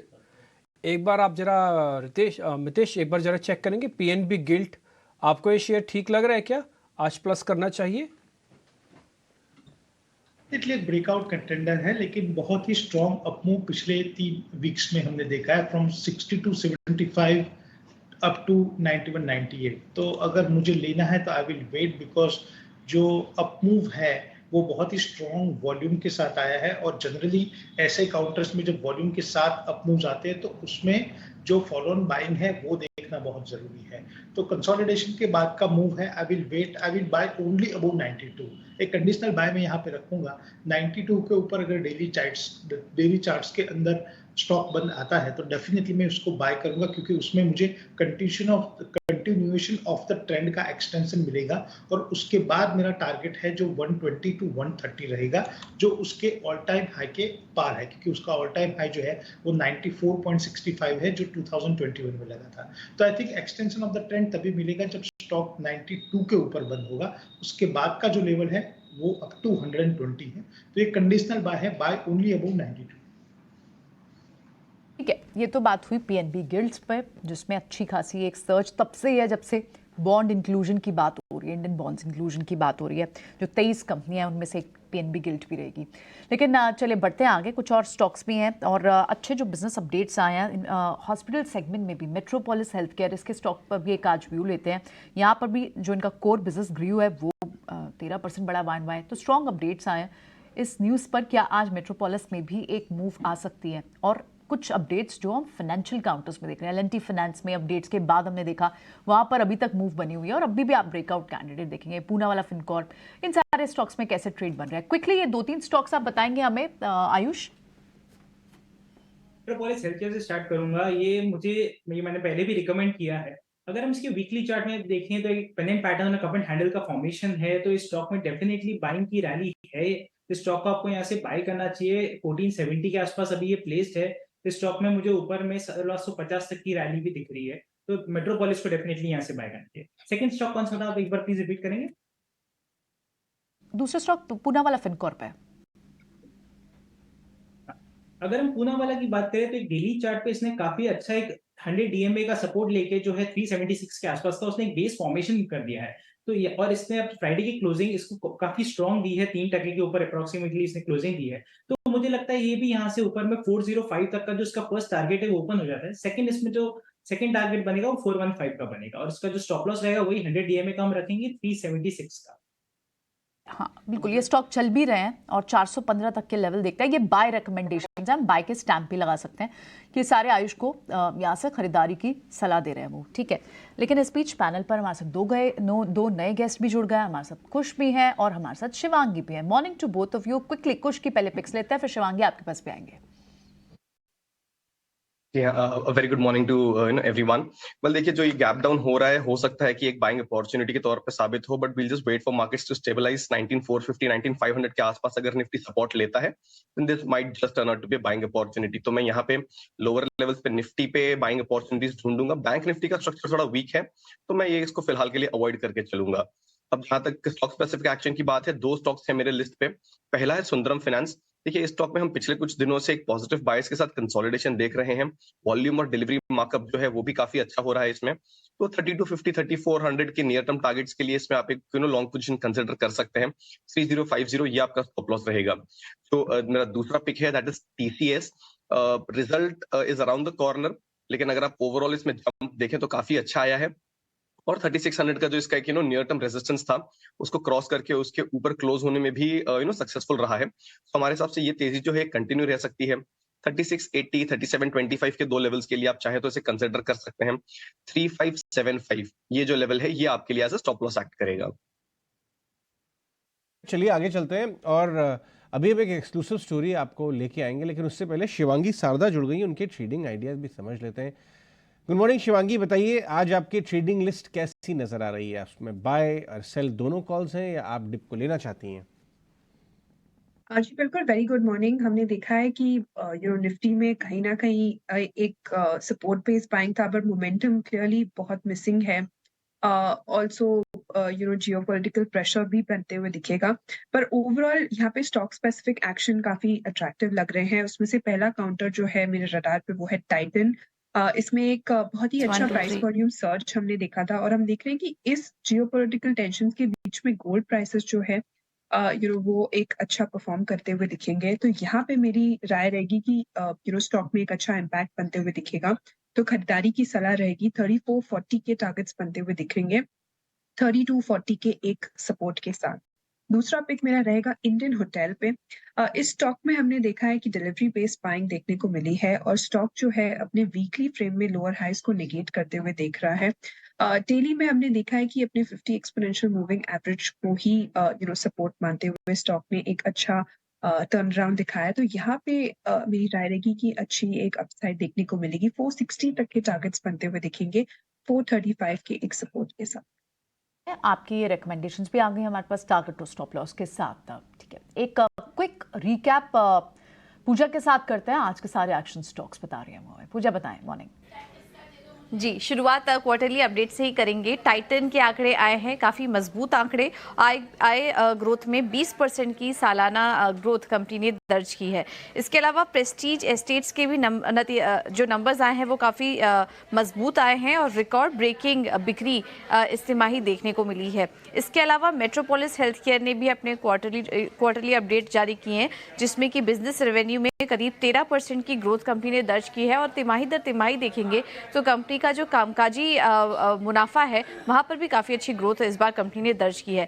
इसके अलावा सोलार इंडस्ट्रीज, यहाँ पर भी नज़र रखिए, कंपनी को कोल इंडिया से अभी तक का सबसे बड़ा ऑर्डर मिला है, करीब 1853 करोड़ का। तो इस ऑर्डर के चलते आज यहाँ पर एक्शन देखने को मिल सकता है। और पीबी फिनटेक, इस स्टॉक पर भी नजर रखिए। एक फंड एक्शन हुआ था जिसमें कि सॉफ्ट बैंक ने 2.5% हिस्सेदारी बेची थी।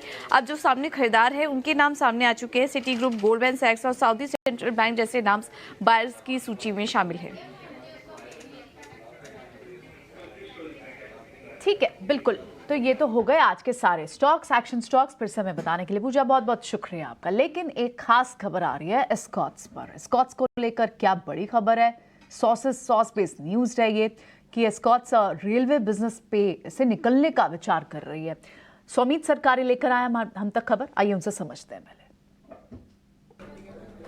सोर्सेस से हमें यही पता चल रहा है कि जो एस्कॉट्स कंपनी है वो कम्प्लीटली एग्जिट करने वाली है अपनी रेलवे बिजनेस इक्विपमेंट बिजनेस को, और उसके लिए जो वैल्यूएशन या जो डाइवेस्टमेंट करने के लिए जो वैल्यूएशन वो देख रही है इस बिजनेस का, वो करीब 4000 करोड़ के आसपास है, जो कि करीब 14 to 15% हो जाता है एस्कॉट्स के करंट मार्केट कैपिटलाइजेशन के सामने, जो कि करीब 35,000 करोड़ के आसपास है। अब क्या रीज़न है ये कंप्लीट डाइवेस्टमेंट का इस बिजनेस से? तो यही मेन रीज़न है कि जो रेलवे बिजनेस है वो नॉन कोर बिजनेस रहा है एस्कॉट्स के लिए, और कुबोटा के एक्विजिशन के बाद कंपनी का मेन फोकस रहेगा ट्रैक्टर बिजनेस को ग्रो करने के लिए। इनफैक्ट जो भी प्रोसीड्स इस डाइवेस्टमेंट से आएंगे वो भी कंपनी अपने ट्रैक्टर बिजनेस के एक्सपेंशन के लिए यूटिलाइज कर सकती है आगे चल के। अब रेलवे बिजनेस की अगर हम बात करें तो वो करीब 9% कंट्रीब्यूट करता है कंपनी के रेवेन्यू पे और 10% कंट्रीब्यूट करता है कंपनी की एबिट पे। और ऑफ लेट अगर हम देखें तो रेलवे बिजनेस का अच्छा खासा ग्रोथ देखने मिला है, क्योंकि एक्सपोर्ट्स ऑर्डर ज़्यादा मिले थे। इनफैक्ट Q1 में भी अगर आप देखेंगे तो एक इलेक्ट्रिक पैनल के लिए एक बड़ा ऑर्डर कंपनी को मिला था, और कंपनी की जो ऑर्डर बुक है अभी वो करीब 950 करोड़ के आसपास है। और FY18 से FY23 में अगर आप देखेंगे तो कंपनी का जो रेवेन्यू और एबिट है वो करीब 3 टाइम्स ग्रो किया है। अब हमने एस्कॉट से भी कमेंट लेने की कोशिश की थी इस न्यूज़ पे, बट उन्होंने यही कहा कि वो कमेंट नहीं करेंगे मार्केट स्पेकुलेशन वाले न्यूज़ को लेके। बट हमें सोर्सेज से यही पता चला है कि 4000 करोड़ का वैल्यूएशन कंपनी देख रही है रेलवे इक्विपमेंट बिजनेस को लेके, और इसको कंप्लीटली वो डाइवेस्ट करने वाली ही जल्दी। इंटरेस्टिंग, बहुत ही शानदार खबर। 4000 करोड़ के आसपास का कैश फ्लो मिल सकता है, जो 10% है करंट मार्केट कैप का। लेकिन दिक्कत वाली बात यह कि थोड़ा स्टॉक चला हुआ है, आज गैप डाउन के साथ खुलने की उम्मीद है। ये कितनी बड़ी इंपॉर्टेंट न्यूज बन सकती है अविनाश? नॉन कोर एसेट से निकलेंगे, पैसा आएगा घर में जो शायद कैपेक्स के लिए इस्तेमाल किया जाए। नहीं, बिल्कुल अजय, आई थिंक ये 4000 करोड़ की वैल्यूएशन अगर फ्रक्टिफाई होती है तो मुझे लग रहा है कि देखिए ऐसी कंपनीज में जब भी मौके मिलते हैं, मार्केट जब करेक्ट होते हैं कोई पैनिक से, जैसे कि आज एक्सपेक्टेड है कि गैप डाउन होगा, तो डेफिनेटली एक अच्छा मौका होगा जिनको थोड़ा सा पोजिशनल प्ले करना है। मेरे ख्याल से होपफुली अगर ये फ्रक्टिफाई होता है तो काफी हद तक डेट कम हो जाएगी, कैपेक्स के लिए भी पैसा यूज किया जाएगा और ये अर्निंग्स एक्रेटिव होगी। तो I think markets will definitely like this news flow. जितना जल्दी मटेरियलाइज होता है उतनी जल्दी आपको रेटिंग देखने को मिल सकती है। आज एक वी मार्ट नाम की कंपनी है, वो ठीक ठाक गैप के साथ खुल रही है। 23 रुपये का मूव भी दिखेगा, एक बार स्क्रीन पे लेके आइए। खुश, एक बार जरा आप इस शेयर को चेक करेंगे, वी मार्ट को। टिम्पी देखिए नियर टर्म डाउन ट्रेंड में है और हो सकता है कि बेस फॉर्मेशन का अटेम्प्ट है। आज एक गैप अप ओपनिंग दिखा रहा है, बट मेरे हिसाब से यहाँ पे 2070 का जो लेवल है इसके आसपास थोड़ा सा रेजिस्टेंस फेस हो सकता है। तो मैं कहूंगा इस गैप अप को फिलहाल चेज ना करें, because this is like the first attempt of rebound. 2070 के ऊपर अगर जाता है, सस्टेन होता है, तब आप इसमें एक first sign of proper turn around देखेंगे, तब हम इसे कंसिडर करेंगे। अभी के लिए इसे आप अपनी वेट एंड वॉच लिस्ट में बिल्कुल रख सकते हैं। बात हो गई वीमार्ट की, लेकिन जिस तरह की मूव हमने देखी पिछले हफ्ते में फाइनेंस काउंटर्स, और इनफैक्ट आप देखें तो मन्नापुरम फाइनेंस जैसे काउंटर्स में भी वहाँ पर उनके रीजंस थे, उनकी सब्सिडरी लिस्ट होनी है, लेकिन बड़ी चाल आ चुकी है उनमें। इन स्टॉक्स पर क्या करना चाहिए? क्या थोड़ी सी स्टीम, इनफैक्ट प्रॉफिट बुकिंग दिखी हमें तो शुक्रवार को, आज भी थोड़ा सा 1% डाउन है, क्या थोड़े और शॉर्ट के मौके बनेंगे इसमें सोनी? देखिए, मेरे ख्याल से अगर 139 ब्रेक होता है तो डेफिनेटली शॉर्ट्स बन सकते हैं इसमें, और नीचे की तरफ 132 और 130 इस रेंज पे जा सकता है।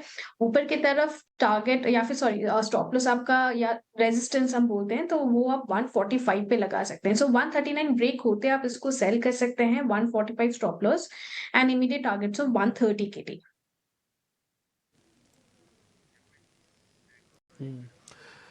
एक मिनट रह गया मार्केट के ओपन होने में, फटाफट से मैं आपको फ्रीज लेवल दिखाता हूँ। 115 पॉइंट की गिरावट के साथ निफ्टी ने ऑलमोस्ट फ्रीज किया है। अच्छी बात है कि 500 का सपोर्ट है, इसलिए 500 के सपोर्ट को पक्का हो जाने दीजिएगा। ये अगर 150 पॉइंट तक चला जाता है तब आप एक पुल बैक का एक प्ले भी ले सकते हैं, बट क्या कंडीशन अप्लाइड 500 इंट्राडे में ब्रेक नहीं होना चाहिए, और अगर ये 50 पॉइंट और नीचे चला जाता है तब आपको एक पुल बैक का प्ले खेलना है, अदरवाइज पुल बैक के प्ले से थोड़ा सा बचिएगा ज़रूर। सेंसेक्स वगैरह आप देख पा रहे हैं अपनी स्क्रीन पर 450 पॉइंट है। बैंक निफ्टी भी आपकी स्क्रीन पर आ जाएगा। आज जो बढ़ने वाले शेयर्स हैं जो मार्केट की थोड़ी हेल्प करेंगे, मैं इस पर फटाफट से वो बता देता हूँ। उसमें एक ONGC और एक सिर्फ TCS है बस, इसके अलावा कोई और शेयर नहीं है। और हमने आपको 2-4 दिन पहले भी बताया था, जब क्रूड गिर रहा था तो काफ़ी सारे लोगों को लगा कि ONGC भी ब्रेकडाउन हो जाएगा। ऐसा हुआ नहीं, उसने 180 को बचाया और आज उसका असर ये दिखा रहा है कि 2 रुपये गैप के साथ खुल रहा है। TCS भी अपनी बायबैक वाली खबर के साथ हल्का गैप दे रहा है। देखते हैं ये दोनों का शेयर कितनी और हेल्प कर पाते हैं। एडवांस डिक्लाइन एक बार पहले चेक कर लेंगे, 250 शेयर हैं और 1300 शेयर डिक्लाइंस के अंदर हैं। इसका मतलब स्थिति थोड़ी ज़्यादा गंभीर है, ज़्यादातर शेयर गैप डाउन खुल रहे हैं, लेकिन ये पुल बैक तभी होगा जब हम 500 को बचाएंगे और करीब करीब 150 पॉइंट तक हमको गैप मिल जाए। और ये शेयर मिल रहा है आपको, 140 पॉइंट ऑलरेडी हम गैप ले चुके हैं, और 500 को अगर हम बचा लेते हैं तो ये गैप आज आपके काम आएगा। ये बात खुश ने भी आपको थोड़ी देर पहले बताई है। करीब 400 पॉइंट का नुकसान इस समय बैंक निफ्टी है, बस बैंक निफ्टी को 44,000 एक बार वापस से ले आइएगा और फिर टिक जाएगा तो आपके ये कवरिंग कराएगा। इंडाइसिस से हो सकता है बहुत बड़ा पैसा ना बने, लेकिन इंडाइसिस आपके मनोभाव को ठीक करने का काफ़ी काम दे सकते हैं। आते हैं शेयर्स पे। आज सबसे ऊपर ONGC है करीब 2% की 2 रुपये की तेज़ी के साथ। SCL टेक, TCS, इन्फोसिस, ये तीनों ही शेयर्स के अंदर 2 में तो बकायदा बढ़त है, इन्फोसिस में मामूली गिरावट है 80 पैसे की। तो ये सारे शेयर्स आपके काम के हैं। आज IT वाला प्ले थोड़ा बाजार के इंडेक्स को मैनेजमेंट के तौर पर काम कर रहा है। फिर TCS ने बायबैक देख के सबका मनोबल ऊंचा कर दिया कि देखिए इस तरह के चैलेंजिंग एटमॉस्फेयर में तो हम भी 1000 रुपये ऊपर लाके बायबैक लेके आ सकते हैं। अब जो कमज़ोर शेयर है वो आपको पता ही है, वो तो BPCL होना ही था क्योंकि क्रूड चल रहा है इसलिए। नीचे एक हमने गोल्ड का अपडेट भी डाला, धर्मेश भाटिया हमारे साथ जब सुबह जुड़े थे वो कह रहे थे कि क्रूड के अलावा जो सेफ हेवन्स होते हैं टिपिकली गोल्ड और सिल्वर, वहां पर भी तेजी आपको मिलेगी। नीचे आप टिकर पे देख पा रहे हैं 1% सोना भी बढ़त के साथ खुलता हुआ आपको दिख रहा है। अदानी एंटरप्राइजेस आज टूटने में है, टाटा स्टील आज कमजोर है, अदानी पोर्ट आज 2% की कमजोर पे है, UPL जो कि ग्लोबल प्लेयर है वो भी आज कमज़ोर है। वो आपको ग्लोबल टेंशन की वजह से जब आएगी दिक्कत ये शेयर थोड़ा कमज़ोर हो जाएगा। इसके अलावा NTPC के अंदर भी आज हल्की प्रॉफिट बुकिंग है। नेक्स्ट 50 में जल्दी से चेक करके आपको बता देता हूँ, फिर एक हीट मैप लेके आएंगे, फिर छोटे मझोले शेयर्स आपके सामने रखेंगे। आज जो लिकर वाली खबर आई थी मोलासिस की, उसका बेनिफिट मिल रहा है। आज यूनाइटेड स्पिरिट्स हालांकि अभी थोड़ा फ्लैट है, लेकिन उन्होंने कहा है कि ये ज़्यादा इंपॉर्टेंट नहीं होंगे, इसमें ग्लोबस, सोम डिस्टिलरी जैसी कंपनीज हैं वो ज़्यादा इंपॉर्टेंट होंगी, उस पर थोड़ा ध्यान रखिएगा। सोम ने तो अपना QIP भी रद्द कर दिया जो कि 9% डिस्काउंट पे लेके आ रहे थे, मार्केट को समझ में नहीं आया इसलिए उसने QIP अपना रद्द कर दिया। आ जाते हैं दूसरी पॉइंट। आज PNB, अदानी, विल्मर, इंडिगो जैसे शेयर्स भी 2-2, 2.5% आज शुरुआती गैप के साथ खुल रहे हैं। एडवांस डिक्लाइन में कुछ ज़्यादा सुधार नहीं है, इसलिए थोड़ा समय लग सकता है। हीट मैप आपकी स्क्रीन पर आएगा, जल्दी से वो आपको दिखा देते हैं, फिर हम एक्सपर्ट से ट्रेड भी लेंगे और छोटे मझोले शेयर्स का एक व्यू पॉइंट भी रखेंगे। ONGC सबसे ऊपर है, ये टिपिकली जो एक बुकिश फॉर्मूला होता है वैसा ही है। BPCL सबसे नीचे है। तो जो एक्सप्लोरेशन वाली कंपनीज बढ़ गई और डिस्ट्रीब्यूशन वाली कंपनीज टूट गई। यूपीएल ग्लोबल प्लेयर कमजोर, टाटा स्टील, अदानी एंटरप्राइजेस के अंदर भी 2-2% तक की कमजोरी, ये आप हीट मैप पे देख पा रहे हैं। तो आज मेजोरिटी हिस्सा थोड़ा वीक है, थोड़ी देर और रुक जाइएगा। एक बार 500 को बचाने की मार्केट थोड़ी मेहनत कर रहा है, देखते हैं सफल होता है कि नहीं। लेकिन इस बीच जो डैमेज अभी फिलहाल दिख रहा है वो बैंक्स में क्लियरली दिख रहा है। मिड कैप के तो कई सारे स्टॉक्स हैं पीएसयू बैंक में, पीएनबी जैसे स्टॉक जिनमें अच्छी मूव आ चुकी थी, पीएनबी, यूनियन बैंक, यहाँ पर 3 से 4% तक की मूव आप देख रहे हैं, गिरावट है। और बैंक ऑफ इंडिया जैसे स्टॉक्स 3% वीक हैं। फाइनेंस काउंटर्स, पूना वाला फिनकॉर्प जैसे स्टॉक्स भी आप लगभग 3% वीक दिख रहे हैं। मेटल्स इस वक्त दिख रहे हैं, सेल जैसे काउंटर्स में 3% गिरावट है। जिंदल स्टील, यहाँ पर अच्छी मूव थी शुक्रवार को, वहाँ 2.5% की आप गिरावट देख रहे हैं। उसके अलावा आप दूसरे काउंटर्स देखें जिनमें आज गिरावट नहीं है या फिर कम है, उसमें जहां न्यूज़ का अच्छा ट्रिगर था, प्रेस्टीज अच्छे बिजनेस अपडेट, 3% स्टॉक ऊपर। ऑयल प्रोड्यूसर, ऑयल इंडिया तेज। इनफैक्ट हॉस्पिटल काउंटर्स भी आप देखें, इनके भी शायद ऑपरेशनल अपडेट्स, इनके रिजल्ट्स पर अब ट्रिगर रहेगा। फोर्टिस हेल्थ केयर लगभग 1%, मेट्रोपोलिस को भी हम डिस्कस कर रहे थे, वहाँ स्ट्रॉन्ग अपडेट्स आए हैं। हिंदुस्तान जिंक आधा % तेज है। और इस वक्त आपको थोड़े सीमेंट काउंटर में डालमिया भारत जैसे काउंटर्स थोड़े ओपन होते हुए वीक खुले हैं। इनफैक्ट अब हर निशान में भी ट्रेड कर रहा है, लेकिन आईटी पैक अच्छा कर रहा है आज। परसिस्टेंट हो, एलटीटीएस हो, कोफोर्ज हो, मिड कैप में, वहां पर अच्छी मूव है आज। और इनफैक्ट लार्ज कैप भी आईटी, इनफैक्ट आईटी पूरे पैक में बाइंग आएगी। हाँ। क्योंकि वो सेफ है एक तो पहली बात, और सारी नेगेटिव प्राइसिंग हो गई है, रिजल्ट्स आगे आने वाले हैं, तो डिक्लाइन में, कमजोरी में आईटी में बाइंग आ सकती है। लेकिन आगे चलते हैं और ओपनिंग ट्रेड्स की तरफ रुख करते हैं। हमारे सारे पैनलिस्ट हमारे साथ हैं। शिवांगी, आप बताइए, आपकी नजर किस नए स्टॉक पर पड़ रही है? कौन सा होगा आपका ओपनिंग ट्रेड आज? जी बिल्कुल, स्टॉक स्पेसिफिक अगर हम बात करें तो ऑफ कोर्स थोड़े बहुत सॉफ्टनेस देखने को मिल रहे हैं, पर यहाँ पे जो मेरे रडार पे है वो है डीएलएफ स्टॉक जो है अपने लेवल्स को होल्ड कर रहा है। ज्यादा इसमें वीकनेस देखने को नहीं मिली है। और यहाँ पे अच्छी बात ये है कि आरएसआई अभी भी काफी पॉजिटिवली होल्ड कर रहा है यहाँ पे। तो मेरी नजर इस स्टॉक में रहेगी। स्टॉक जो है अपने एक अपवर्ड स्लोपिंग चैनल में भी कामकाज कर रहा है वीकली फ्रेम में। 565 तक के टारगेट्स यहाँ बनते हुए दिखेंगे, 530 के एक स्टॉप लॉस के साथ। ठीक है, ये तो आपका ओपनिंग ट्रेड हो गया। सोनी, आपका ओपनिंग ट्रेड क्या होगा? कि मेरा ओपनिंग ट्रेड मैं कोरोमंडल में ही देना चाहूंगी। वो मेरा मॉर्निंग में भी ट्रेड पिक था और अभी भी अगर हम देखेंगे तो डे हाई की तरफ ही जा रहा है। सो क्लियर स्ट्रेंथ है इसमें, बिल्टअप पोजीशंस है, तो मेरा कंटिन्यूएशन कोरोमंडल पे ही रहेगा। इसका टारगेट 1200 आप देख सकते हैं इंट्राडे में, और नीचे की तरफ इसका अगर इंट्राडे में आप स्टॉप लॉस लगाएंगे तो 1140 पे। देखिए, बाजार इस समय गैप डाउन के बाद भी नई लो बना रहा है। निफ्टी और बैंक निफ्टी दोनों की इंट्राडे देखिए। यही रीजन था कि हमने आपको आज सुबह मॉर्निंग कमेंट्री में बताया था, कूदिए मत बाजार में, पहले 15 से 20 मिनट, आधे घंटे तक सेटल होने दीजिए। बाजार खुद बताएगा आपको कि गैप डाउन के बाद फ्रेश लो आ रहा है या वो गैप डाउन तुरंत खरीदा जा रहा है। मितेश, आपका ओपनिंग ट्रेड? मेरा ओपनिंग ट्रेड ग्लेनमार्क में रहेगा। 786 का अभी भाव चल रहा है। 770 के स्टॉप लॉस से मैं ग्लेनमार्क लूंगा। 1 या 2 दिन के लिए रहेगा ये ट्रेड, और ऊपर में मेरे टारगेट 815, 820 रहेंगे, क्योंकि बहुत ही स्ट्रॉन्ग जो है वो स्ट्रेंथ अराउंड 780 से लेके 785 के बीच में है। तो मैं एक्सपेक्ट कर रहा हूँ कि स्टॉक अगले 1 घंटे में यहाँ से बाउंस बैक होगा। तो मेरी प्रिफर्ड पिक रहेगी ग्लेनमार्क फार्मा। खुश, आपका ओपनिंग ट्रेड? तो अजय, मेरी नजर यहाँ पे एक बार फिर से MCX पे जा रही है। देखिए, स्टॉक में पॉजिटिव न्यूज के चलते हमने एक स्पर्ट देखा था 2100 के करीब, फिर न्यूज निगेट हुई, तब हमने शार्प डिप आते हुए देखा है। लेकिन जो रिकवरी हुई है वो भी इक्वली शार्प है, और जो 2100 का इसका एक रेजिस्टेंस जोन था, उसके ऊपर ट्रेड कर रहा है, सस्टेन भी कर रहा है। तो मेरे हिसाब से MCX को कंसिडर किया जा सकता है। यहाँ पे आप 2160 एंड 2210 के जो 2 लेवल्स हैं, इनको टारगेट लेके चलें। जो स्टॉप लॉस रहेगा ये 2050 जो करीब आज का लो बना है आज के दिन का, वही आपके लिए as a stop loss act करेगा। अविनाश, आप आजकल कौन सा स्टॉक रिसर्च कर रहे हैं जो आपको लेने लायक लग रहा है? देखिए, रियल एस्टेट की बात हो रही है तो अजय, मुझे अनंतराज इंडस्ट्रीज पसंद है, जो मुझे लग रहा है कि बहुत ही दमदार नंबर्स Q2 में रिपोर्ट करेगी। और जैसे सभी को पता है कि देखिए, यहाँ पे इनका डेटा सेंटर का जो बिजनेस है, सितंबर में 3 मेगावाट से ये 6 मेगावाट अपस्केल करने वाले हैं। करीबन मुझे लग रहा है कि इंक्रीमेंटल ग्रोथ जो FY25 के लिए आएगी तो करीबन ऑलमोस्ट 200 से 250 करोड़ का रेवेन्यू प्योरली डेटा सेंटर से आएगा। मुझे लग रहा है कि अगर कोई कमजोरी इस स्टॉक में आज आपको देखने को मिलती है तो खरीदने का मौका समझना चाहिए। मुझे लग रहा है कि एक बहुत ही क्लासिक कॉम्बिनेशन है रियल एस्टेट का और डेटा सेंटर का बिजनेस का, जो मुझे लग रहा है कि स्टॉक को सिग्निफिकेंटली आने वाले 6 से 12 महीने में रीरेट करेगी।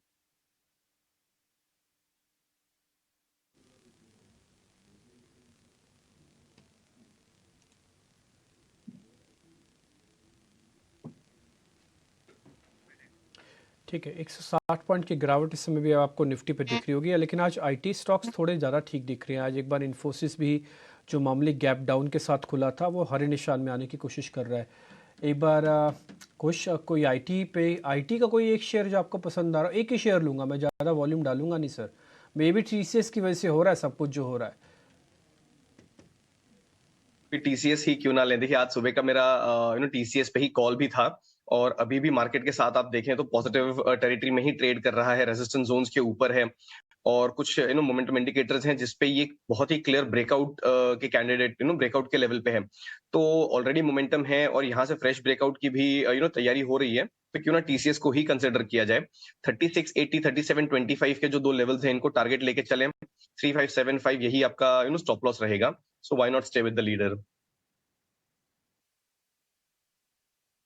टीसीएस के साथ ही जाएं। वैसे भी अगर ये 11 तारीख को अनाउंसमेंट कर भी देता है तो आपके लिए फ़ायदे की बात है। आज 9 तारीख हो चुके हैं, 2 दिन में तो वैसे भी आपको पता ही लग ही जाएगा, तो बड़े शेयर के साथ जाया जा सकता है। Agree in this point. एक मैं आपको शुरुआत में छोटी चीज़ दिखाना चाहता हूँ, है इंडिया विक्स। एक बार अगर आप दिखा पाएँ तो इंडिया विक्स के अंदर करीब 11% का उछाल है। ये जियोपॉलिटिकल टेंशंस की वजह से उछाल आया और थोड़ा कमोडिटीज़ का जो मूवमेंट आया उसकी वजह से आपको दिख रहा होगा ये 11% का उछाल है। लेकिन इसमें ना ब्रेकआउट नहीं हुआ इन स्पाइट ऑफ दिस कि 11% ऊपर है, उसके बावजूद इसका ब्रेकआउट नहीं है, तो इसलिए आपको ज़रा घबराना नहीं चाहिए। मेरे को ऐसा लग रहा है कि मार्केट अपनी रेंज को बचा लेगा 400-500 वाली, और उसके बाद आपको नेक्स्ट वीक पुल बैक देगा। ये पुल बैक थोड़ा झेला सकता है, यानी कि थोड़ा टाइम दे के होगा, बट फिर भी आप स्टॉक स्पेसिफिक रह के एक बार सौदे को चेक कर लीजिएगा, देख लीजिएगा। शुरुआत करते हैं कुछ एक ऐसे शेयर से जहाँ पर आज शुरुआत में थोड़ी खरीदारी हो रही है। एक शेयर और है, उसका नाम है मेट्रोपॉलिसीज।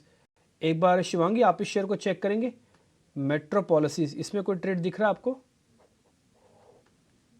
मेट्रोपॉलिस की अगर हम बात करें यहाँ पे, तो हमने देखा है कि वीकली स्ट्रक्चर जो है वो अभी भी होल्ड कर रहा है। हालांकि डेली में हमने कई दिनों से कंसोलिडेशन देखा है। स्टॉक जरूर होल्ड कर रहा है अपने सपोर्ट जोन्स को। एक जो इसका एक्सपोनेंशियल मूविंग एवरेज भी है, वहाँ पे अच्छी तरह से सपोर्ट लिया है इसने। तो यहाँ पे जो अपसाइड है वो मुझे इमीडिएटली 1540 तक के लग रहे हैं। 1465 के एक सपोर्ट को हम ध्यान रखते हुए इसमें कामकाज कर सकते हैं। मेट्रोपॉलिस अभी थोड़ी देर पहले हम बात भी कर रहे थे ओपनिंग से पहले भी कि यहाँ बाय रिकमेंडेशन दे रहे थे। आज भी अब शिवांगी को भी पसंद आ रहा है, अच्छे अपडेट्स आए इनके। लेकिन जो दूसरे स्टॉक्स हैं, जीएसटी, क्योंकि मोलासिस पर जीएसटी भी घटा है। शुगर स्टॉक्स को देख लेते हैं कि वो कैसे रिएक्ट करे। आज बलरामपुर चीनी आई थिंक किसी के स्टॉक रडार पे भी था। एक बार इन स्टॉक्स को देख लेते हैं। बहुत ज़्यादा कोई इम्पैक्ट नहीं देखने को मिला है। शुगर स्टॉक्स में से कोई रिकमेंडेशन होगी आपकी शिवांगी? स्टॉक्स की अगर हम बात करें यहाँ पे, तो काफी वॉलेटाइल रहते हैं, सिक्लिकल नेचर रहता है इन स्टॉक्स का। यहाँ पे ऑफ कोर्स कुछ स्टॉक्स जो है वो होल्ड कर रहे हैं, बट फिर भी यहाँ पे कंसोलिडेशन देखने को मिल रहा है। तो यहाँ पे मेरी राय रहेगी कि हम थोड़ा वेट एंड वॉच कर सकते हैं। ये मोमेंटम वाले काउंटर्स रहते हैं, तो हम मोमेंटम जब रहे तभी इन स्टॉक्स को चेज करें। ये तो हुए बलरामपुर चीनी पे बात। यूबीएल में भी मूव है, वहाँ पे भी अच्छा लॉन्ग वेल्टअप दिख रहा है और लेकर काउंटर्स पर इस न्यूज़ का भी इम्पैक्ट पड़ेगा। यूबीएल को आप लेंगे कुछ? बिकॉज एक डाउनटर्न के बाद एक शॉर्ट इन द आर्म जैसा इस पे एक मूव आता हुआ दिखा है और आप इसका हाई देखेंगे आज का, तो प्रिसाइसली जो इसका 20 डे मूविंग एवरेज है ठीक वहीं पे बना है अभी तक का, और वहीं से स्टॉक फिर से नीचे स्लिप हुआ है। तो जब तक ये 1590 के इसके 20 डे मूविंग एवरेज को आज के हाई को नहीं क्रॉस करता है, तब तक मैं थोड़ा सा इस पे कॉशियस ही रहूंगा। Beyond that level is when I will consider a fresh buy. तब तक हो सकता है स्टॉक कंसोलिडेट करता रहे। मे बी इस न्यूज के बाद शायद बायस पॉजिटिव हो जाए, बट कंसोलिडेट करेगा। तो 1590 के ऊपर हम कोई भी लॉन्ग ट्रेड कंसिडर करेंगे इसमें। आज इंडिगो 4% नीचे मिल रहा है। जरा इंडिगो का स्टॉक लेके आइए। ये स्टॉक इसलिए नीचे है क्योंकि क्रूड ऑयल के अंदर तेजी आ गई है, थोड़ा चला भी है नीचे से। तो इसमें दबाव आ रहा है। किस लेवल्स तक इंडिगो को लेना चाहिए मितेश आपके हिसाब से? इंडिगो की बात करें तो डेफिनेटली आज जो है वो स्टॉक 3.5% नीचे है 2451 पे। तो हमारे हिसाब से 2420-30 का जो रेंज है वो डेफिनेटली एक बहुत ही स्ट्रॉन्ग सपोर्ट है। तो डेफिनेटली करंट लेवल के ऊपर आप 50% पोजीशन क्रिएट कर सकते हो। 50% पोजीशन 2420-2430 के बीच में कर सकते हो। आपने बहुत ही राइट स्टॉक चुना है क्योंकि बिकॉज ऑफ आज का जो वीकनेस है it is only purely because of the crude oil spike. तो डेफिनेटली अगले 2 या 3 ट्रेडिंग सेशंस में ये डेफिनेटली बाउंस बैक करके अपना जो ओरिजिनल लेवल था 2550-2600 वो रिक्लेम करेगा। तो हमारे हिसाब से 50% पोजीशन करंट लेवल पे बनानी चाहिए, 50% पोजीशन 2420-2430 पे बनानी चाहिए। जी मितेश की पहले 50% अभी लीजिए 80-85 रुपये नीचे, और नीचे 80-85 रुपये आप 50% और ले लीजिए। आज प्रशांत ने सुबह रिलायंस इंडस्ट्रीज स्टॉक दिया था, एक बार वो लेके आइए। इंट्राडे में रिकवर करने की कोशिश नहीं कर रहा है लेकिन वीक है, लेकिन बाय कॉल दिया था। इवन एस्कॉर्ट्स कुबोटा लेके आई, अभी मैंने देखा था सौमित सरकार ने जो स्टोरी ब्रेक की थी उसके बाद अच्छी रिकवरी आई। ऑफ लोज तो है लेकिन 10 रुपये नीचे।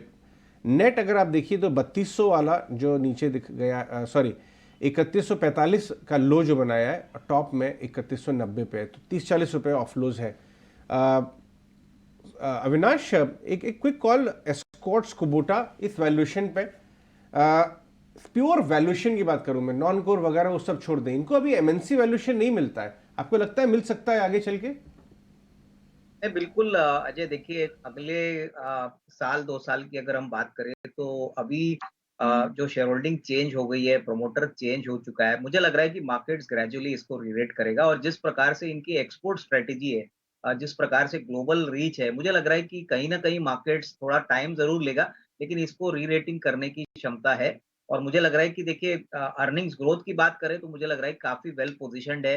ओवरऑल कुबोटा ने जो यहाँ पे पैसा लगाया है वो ऑब्वियसली इस कंपनी को एक ग्लोबल आउटसोर्सिंग यूनिट्स के पॉइंट ऑफ व्यू से देख रहे हैं। तो मेरे ख्याल से देखिए अगर वीकनेस है, अगर किसी को पोर्टफोलियो में ऐड करना है तो ये मौका अच्छा है, क्योंकि नॉर्मली क्या होता है कि ऐसे खराब बाजार में ही आपको अच्छे ब्लू चिप शेयर्स थोड़े से निचले लेवल पे मिलते हैं। तो I would definitely be positive, but time frame थोड़ा मीडियम टर्म रखिए, इसमें जरूर एक अच्छा risk reward medium to long term में बनेगा।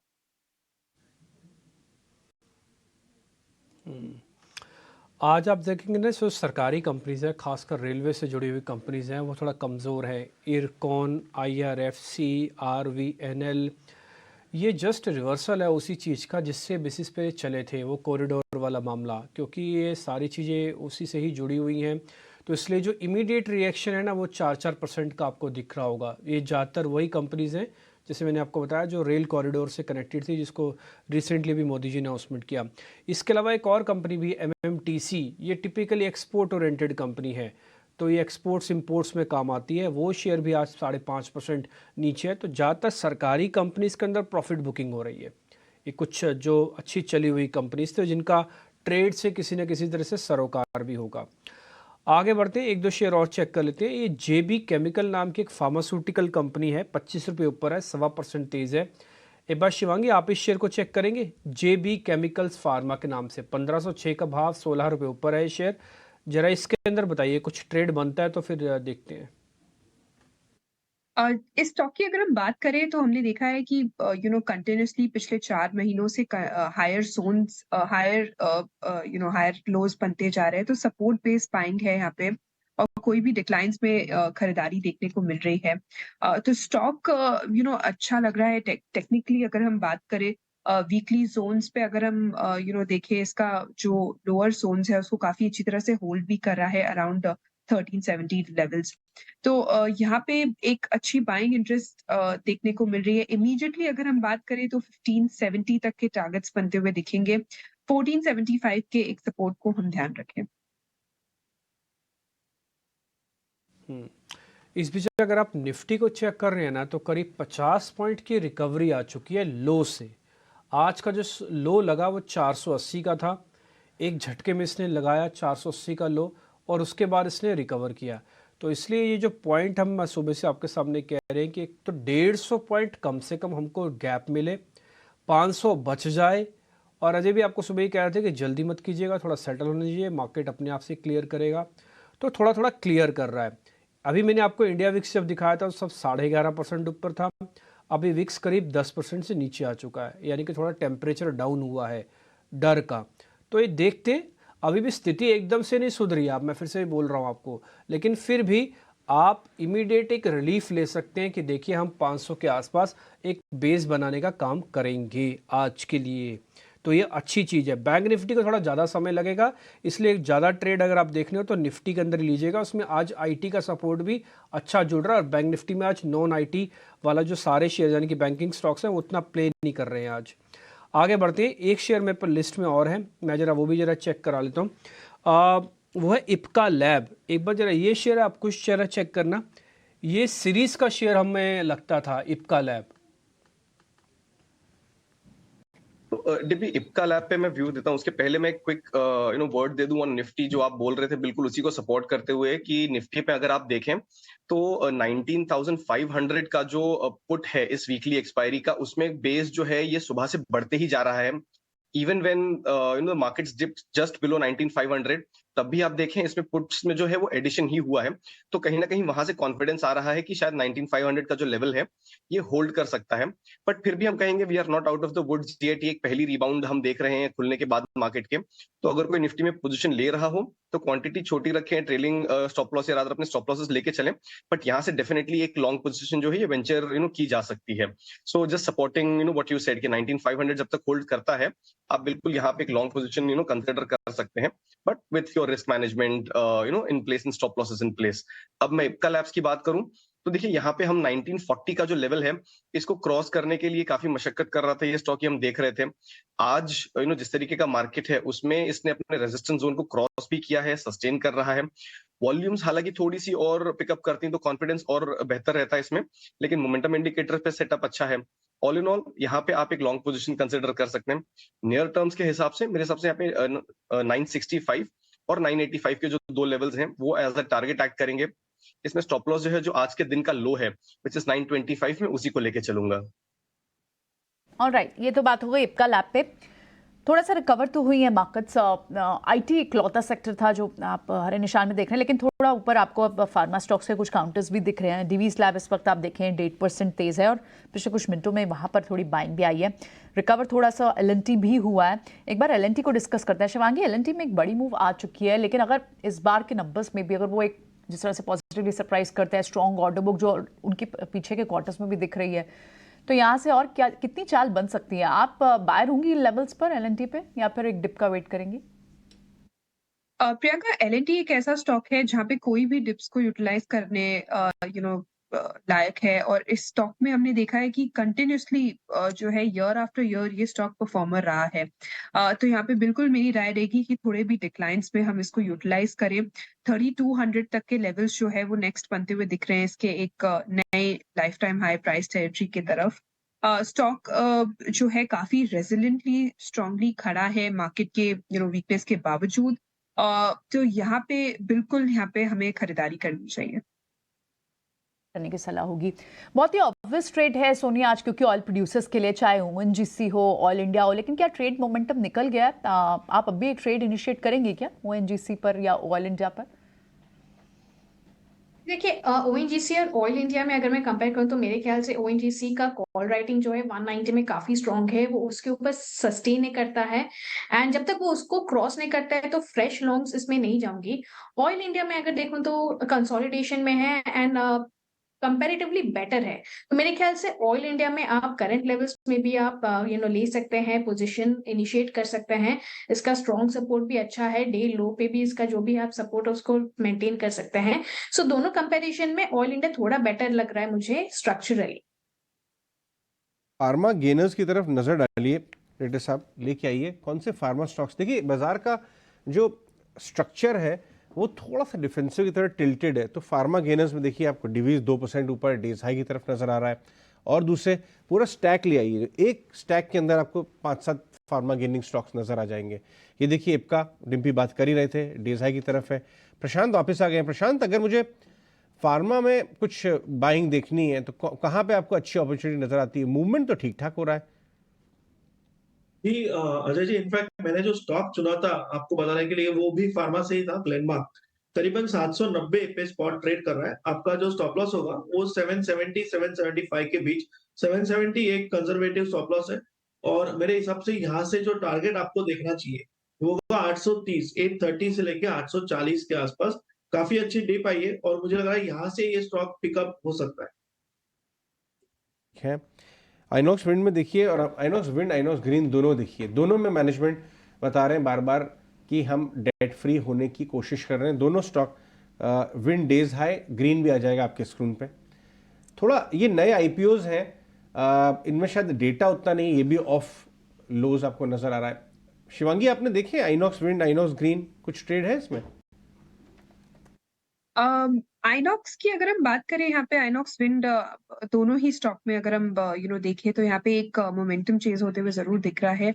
प्राइस वॉल्यूम सर्ज है आइनॉक्स विंड में और हम देख रहे हैं कि फॉलो अप बाइंग भी देखने को मिल रही है। आइनॉक्स ग्रीन में इतना मोमेंटम नहीं देखने को मिल रहा है हालांकि।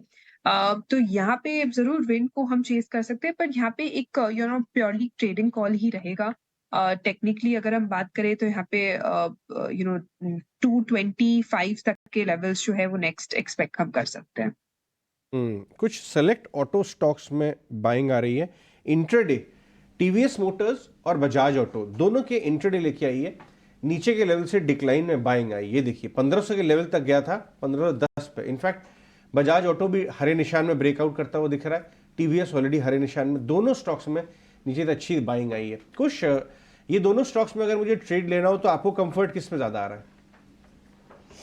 तो अजय, टीवीएस मोटर में कंफर्ट थोड़ा ज्यादा है और इंसिडेंटली ये एक स्टॉक था जो एज ए मॉर्निंग कॉल भी मेरे रेडार पे था। MCX just had slightly more strength to it, तो इसलिए हमने वो सजेस्ट किया। बट टीवीएस मोटर आपने बिल्कुल राइटली आइडेंटिफाई किया है। कंसोलिडेशन था और अभी भी कंसोलिडेशन चल रहा है, बट अब बायस जो है पॉजिटिव टर्न होता हुआ नजर आया है और एक ब्रेकआउट की तैयारी है यहाँ पे। तो मेरे हिसाब से टीवीएस मोटर को आप यहाँ पे कंसिडर कर सकते हैं। अब नियर टर्म में जो इसके टारगेट्स हैं ये 1540 एंड 1570 के निकल के आ रहे हैं। स्टॉप लॉस जो है मैं ये लेके चलूंगा करीब 1475 के आसपास। तो बायस इसमें हल्का सा आप देखें तो पॉजिटिव टर्न हो रहा है और रिलेटिव स्ट्रेंथ आज के मार्केट में अपैरेंट है। So TVS motor would be my pick. ठीक है, कोई बात नहीं, आपने अपडेट दिया तो एमसेक्स तो पहले दिया और अब आपने टीवीएस मोटर पर भी अपने राय दे दी है। ये दोनों स्टॉक्स जो कुछ के रडार पर भी हैं। लेकिन आज ऑप्शन का ट्रेड कैसे ढूंढेंगे आदित्य, उनसे बात करते हैं। हमारा खास सेगमेंट ऑप्शन का चैंपियन आदित्य अरोड़ा हमारे साथ, आइए उनसे बात करते हैं।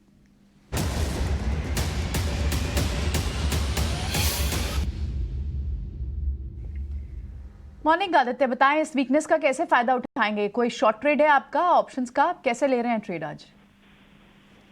Very good morning, Priyanka ji. I think today's call is a blessing in disguise and good opportunity to at lower level.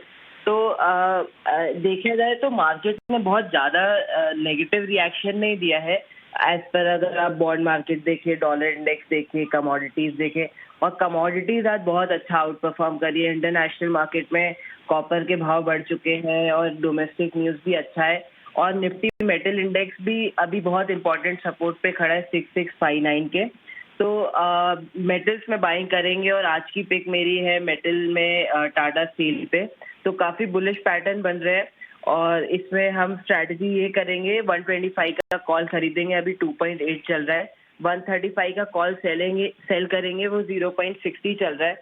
इसमें मैक्सिमम लॉस पोटेंशियल है 12,100 और मैक्सिमम प्रॉफिट पोटेंशियल है 42,900। तो काफी अच्छा रिस्क रिवॉर्ड है, बुलिश स्ट्रैटेजी है Tata steel पे। ओके, तो आप टाटा स्टील को खरीदने की यहाँ सलाह दे रहे हैं।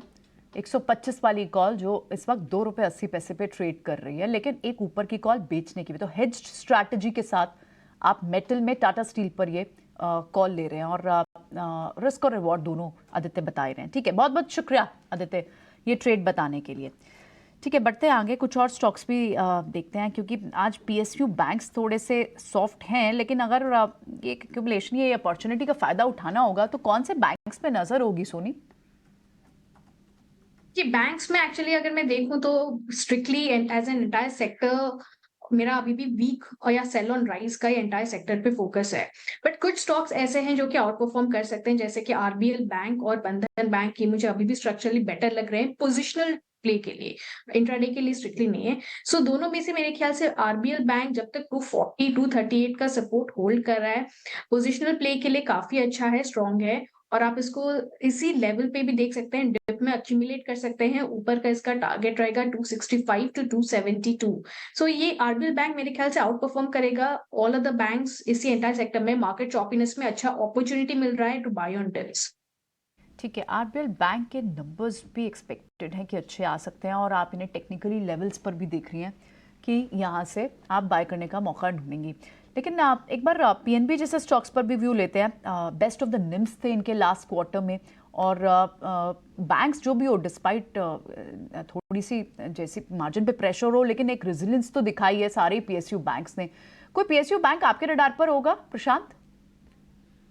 जी, यहाँ पे जो एक स्टॉक में ट्रैक कर रहा हूँ प्रियंका, वो है कैनरा बैंक, और ये करीबन 370 पे, बट यहाँ पे मेरा कंडीशनल बाय होगा 375 के ऊपर, अबाउट 375। तो ये मेरे वॉच लिस्ट में है, बट जैसे मैंने कहा 375 के ऊपर बाय करूंगा, और जो स्टॉप लॉस होगा वो होगा आज के लो का, यानी 363। जो टारगेट में देख रहा हूँ वो करीबन 395 से लेके 400 तक का देख रहा हूँ, बट स्ट्रिक्टली बाय अबाउट 375। क्या आप आईटी में बिरला सॉफ्ट का स्टॉक देखिए जरा, इंट्राडे बिरला सॉफ्ट को लेके आइए। कुछ बिरला सॉफ्ट आपको पुराना फेवरेट है, देखिए डेज हाई पे आज की डिप भी 502 के आसपास की बाई हो रही है। अगर मैं लेके बैठा हूँ स्टॉप लॉस कहां पे लगा के वेट करूं? पेस था जब ये थोड़ा सा आउट ऑफ फ्लेवर हो गया था, बट इसमें जो रिटर्न हुआ है, the return of the momentum has actually been quite staggering, और अभी फिलहाल कंसोलिडेट कर रहा है, बायस पॉजिटिव है। तो आपका क्वेश्चन बिल्कुल सही है कि अगर किसी के पास पोजीशन हो तो स्टॉप लॉस कहां लेके चलना चाहिए। जो आइडियल लेवल है इसका वो 505 का है, assuming that this is a positional play that you are making in this stock. अब देखिए इसकी जो रिकवरी है, मुझे लग रहा है यहाँ पे एक हल्का सा रेजिस्टेंस लिया है स्टॉक ने 525 के जो लेवल्स हैं इसके आसपास, बट ये क्रॉस होते ही 560 के जो लेवल्स हैं ये भी आपको आते हुए दिख सकते हैं स्टॉक में। तो पोजिशनली अगर आप लेके इसको होल्ड कर रहे हो तो थोड़ा पेशेंस रखें। हो सकता है पिछले एक महीने में थोड़ा पेशेंस टेस्ट हुआ हो इसमें, बट 505 के स्टॉप लॉस के साथ आप इसमें बने रहें। 560 तक के लेवल्स भी आने वाले कुछ हफ्तों में ये स्टॉक आपको दिखा सकता है। ठीक है, 560 भी आपको आए दिन दिखा सकता है। कुछ और स्टॉक्स के बारे में बात कर लेते हैं।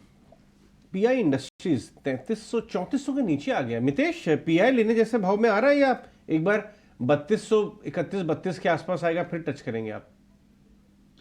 नहीं, डेफिनेटली करंट लेवल के ऊपर पीआई इंडस्ट्रीज लेने जैसा है, क्योंकि अगर आप आवरली और डेली चार्ट का कॉम्बिनेशन देखो तो डेफिनेटली करंट लेवल के ऊपर बहुत ही स्ट्रांग एक सपोर्ट है, और यहाँ से ही स्टॉक जो है वो बाउंस बैक करेगा। तो मेरे हिसाब से we should not wait further, ये जो वीकनेस है उसमें डेफिनेटली एक्यूमुलेट करना चाहिए।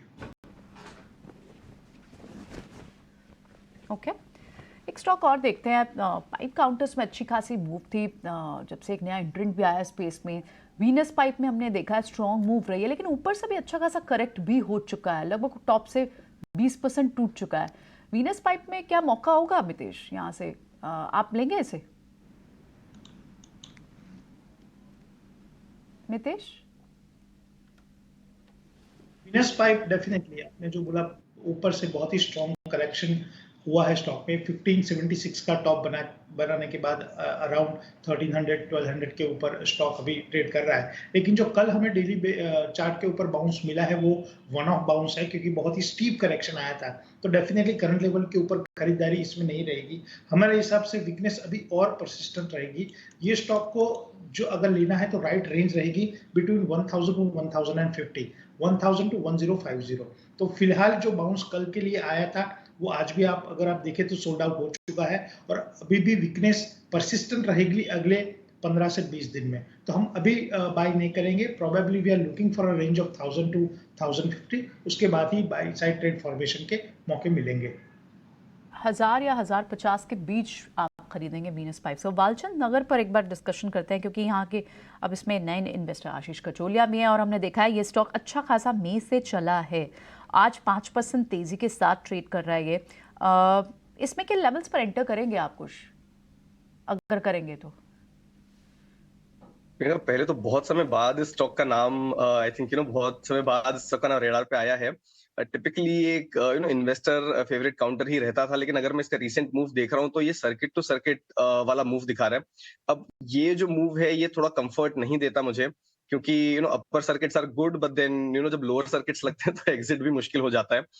लेकिन मान लीजिए दैट ट्रेडिंग स्ट्रैटेजी असाइड, अगर मैं सिर्फ लेवल्स की बात करूं तो मेरे हिसाब से यहाँ पे स्टॉक अगर फिर से 120 से 125 के लेवल्स के आसपास डिप होके आपको मिलता है तो आप बाइंग पोजीशन जो है इसमें कंसिडर कर सकते हैं।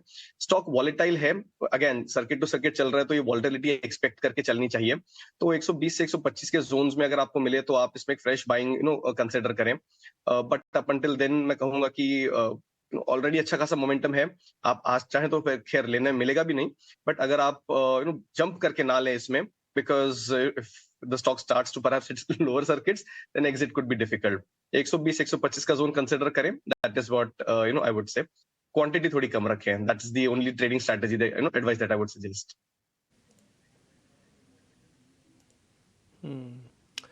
एक इंटरेस्टिंग पॉइंट ये है कि निफ्टी करीब 50% रिकवर कर चुका है। जो सुबह हमने आपके सामने बात रखी थी कि कम से कम 150 पॉइंट टूटने देना, 500 का बेस बनने देना, उसके बाद और कुछ करे ना करे बाजार, कम से कम 50 पॉइंट अपने गैप को तो ज़रूर कवर करेगा। बैंक निफ्टी को आज ज़्यादा देखिए नहीं, आज निफ्टी का दिन है, आज बैंक निफ्टी का दिन ही नहीं है। जिस दिन आईटी चले उस दिन सिर्फ निफ्टी चेक करना चाहिए। बैंक निफ्टी तो उस दिन उसका दुश्मन होता है, क्योंकि दोनों एक साथ कभी चलते नहीं और रेयर चलते हैं जब कभी मार्केट के अंदर एकदम से स्टीम बहुत जोर का दम बनता हो। देखिए अजय, आपकी बात सुबह सही निकली कि 10-15 मिनट वेट कीजिए और उसके बाद बाजार के अंदर एक मोमेंटम आएगा। नहीं, डिम्पी डेटा बता रहा था ये इनफैक्ट कि बहुत ज़्यादा परेशान होने वाली पैनिक वाली कोई बात नहीं थी। अगर पैनिक आता तो पहले आधे घंटे में आ जाता है, गैप डाउन के बाद और 100 पॉइंट जाता तुरंत, लेकिन गया नहीं। 40-50 110 पॉइंट के गैप डाउन के बाद 30-40-50 पॉइंट और गया और 9:35 के आसपास, 9:30 के आसपास बॉटम बन के सॉलिड रिकवरी आ गई। मैं एक बार स्मॉल कैप मिड कैप पे भी जाना चाहूँगा। ये तो डिम्पी ने आईटी और बैंकिंग की रिलेशनशिप बताई, लेकिन quality small cap mid cap में भी बाइंग आ रही है। देखिए स्मॉल कैप इंडेक्स सिर्फ 1% नीचे रह गया, मिड कैप भी शार्प रिकवरी है। तो बाय ऑन डिप्स का माहौल जारी रहा। आईटी में तो आई, आपकी ऑटो स्टॉक्स में ऑटो इंडेक्स लेके आई है, बहुत अच्छी बाइंग और डिप आई है। आपको फार्मा में बहुत अच्छी बाइंग और डिप आई है, और ये तब आई है जब रिलायंस और एचडीएफसी बैंक बहुत ज़्यादा पार्टिसिपेट नहीं कर रहे हैं, इसीलिए आपको इंडेक्स में अच्छी खासी रिकवरी आके दिखाई देने लगी। जरा इंटरडे लेके आइए रिलायंस, अब जाके थोड़ा बहुत देखिए, इसको आप कोई रिकवरी नहीं कहेंगे, ये भारी है। उसके बाद भी इंडेक्स में रिकवरी, और आप एचडीएफसी बैंक भी लेके आइए, एचडीएफसी बैंक भी आपके स्क्रीन पे आता ही होगा। ये दोनों स्टॉक्स भारी हैं, उसके बाद भी निफ्टी रिकवर कर रहा है, यानी आईटी पे कर रहा है, ऑटो पे कर रहा है, फार्मा पे कर रहा है। मितेश, कोई और स्मॉल कैप मिड कैप, अब तो बाजार रिकवरी मोड में आ गया, जो आप इंटरडे देखना चाहेंगे, कोई रेडार पे आया आपके? लैंडमार्क कार्स, आई थिंक ये जो स्टॉक है, लैंडमार्क कार्स, ये जो स्टॉक है वो बहुत ही स्ट्रॉन्ग अपमूव दिखा रहा है करंट लेवल के ऊपर, और बहुत ही स्ट्रॉन्ग अकोमोडेशन पहले आवर्स में हुआ है। 790 के ऊपर अभी ब्रेकआउट कंफर्म हुआ है। हमारे हिसाब से आज का ये बेस्ट इंट्राडे ट्रेड होगा। आज के लो से स्टॉप लॉस से उसको लेना चाहिए 770.30 के। पहला टारगेट आज के इंट्राडे के लिए रहेगा 810 और दूसरा टारगेट रहेगा 830। हमारे हिसाब से आज के दिन में ये स्टॉक बहुत ही स्ट्रॉन्ग अपमूव दिखा सकता है। कुछ कैश के स्टॉक्स पे पकड़े। अच्छा, एक और चीज़, मैं इसी जब इंडाइसिस की बात हुई थी तो आपको बहुत ज़ोर से ज़्यादा वॉल्यूम नहीं लेना। अभी तो मार्केट सिर्फ हील कर रहा है, ठीक कर रहा है। जब बाजार चलेगा ना, आपको खुद पता लग जाएगा, तब मेरे और किसी और के बोलने की ज़रूरत ही नहीं है। आप सिर्फ मार्केट को नोटिस कीजिए, आपको खुद पता लग जाएगा। इसलिए आप कोई बहुत बड़ी पोजीशन ना लें। ये जो 50% की रिकवरी है ना, गुम भी हो सकती है। ऐसा नहीं है कि ये 50% की रिकवरी है तो वापस टिका ही रहेगा। इसलिए बस मैं इतना कहना चाहता हूँ कि आप बहुत बड़ा वॉल्यूम ना लें, आप ना फिर फंस जाएंगे, आपके पास मौके आएंगे, आपका पैसा नहीं होगा। बस इतना पॉइंट कहना चाहता हूँ। एक और शेयर है डोनियर इंडस्ट्रीज़ के नाम से, DONER, सर्च कीजिएगा DONER। खुश, जरा इस शेयर को आप चेक कीजिए, ये शेयर ठीक लग रहा है आपको? तो डिप्पी मैं फिलहाल इसको वेट एंड वॉच लिस्ट पे ही रखूंगा, कोई बाइंग इनिशिएट नहीं करूंगा, क्योंकि एक स्पर्ट आया था इसमें, लेकिन वहां से ही अगर आप देखें तो सेलिंग प्रेशर इसमें इमर्ज हुआ है, कंसोलिडेशन फेज में चला गया है, और आज तो ये अपने 20 डे मूविंग एवरेज के नीचे भी स्लिप हुआ है। मोमेंटम इंडिकेटर पे भी कोई बहुत खास ऐसे दम नहीं दिख रहा। और अगर मैं इसका वीकली सेटअप देखूं तब भी एक कंसोलिडेशन ही नजर आ रहा है। तो वेट एंड वॉच लिस्ट पर रख सकते हैं। कोई फ्रेश ट्रेड में यहाँ पे इनिशिएट करने की सलाह नहीं दूंगा। अगर किसी के पास एग्जिस्टिंग पोजीशन हो तो मेरी सलाह रहेगी कि 100-101 के जो जोन्स हैं इसके आसपास अपना ट्रेलिंग स्टॉप लॉस जो है वो लगा के इसमें आप बिल्कुल बने रह सकते हैं। फ्रेश पोजीशंस ना इनिशिएट करें। एक और शेयर जिसका एक काफ़ी सुंदर बहुत ही बढ़िया बेस बना हुआ है, मितेश आपको अच्छे से बता पाएंगे उसके बारे में। उस शेयर का नाम है गुजरात पीपावाव, GPPL के नाम से वो शेयर मिलेगा। वीकली चार्ट मितेश अगर आप देखेंगे तो आपको दिखेगा एक बहुत ही बढ़िया राउंडिंग बेस इसका बन चुका है। अब सिर्फ ब्रेकआउट की वेट हो रही है। आज का वॉल्यूम, आज का प्राइस एक्शन लग रहा है कि ये बढ़ेगा और आगे बढ़ चलेगा। एक बार जरा आप कंफर्म कर दीजिए सर, हम गलत रीड तो नहीं कर रहे हैं कहीं? डेफिनेटली आप गलत रेट नहीं कर रहे हो। जब आप GPPL की बात कर रहे हैं तो मुझे आपका सुझाया हुआ इंजीनियर्स इंडिया याद आता है, क्योंकि बहुत ही लंबी अवधि के लिए इंजीनियर्स इंडिया जो है वो कंसोलिडेशन में चला था और जब कंसोलिडेशन से बाहर आया तो ऑलमोस्ट 100% रिटर्न डिलीवर किए। सिमिलर चार्ट पैटर्न GPPL की है। GPPL में इंटरमीडिएट जो हर्डल है वो 135 का है। एक बारी 135 वीकली बेसिस के ऊपर क्रॉस हो जाएगा, उसके बाद जो है वो स्टॉक नई ट्रेडिंग रेंज में एंटर होगा। हमारे हिसाब से उसके बाद का जो टारगेट होना चाहिए वो 180 से 200 का होना चाहिए। तो डेफिनेटली आप जो स्पॉट कर रहे हैं वो सही है। स्टॉक एक ब्रेकआउट की कगार पर है और जैसे हमने एक मैराथन रन इंजीनियर्स इंडिया में देखा, ऐसा ही एक स्ट्रॉन्ग अपमूव GPPL में भी देखने के लिए मिलेगा।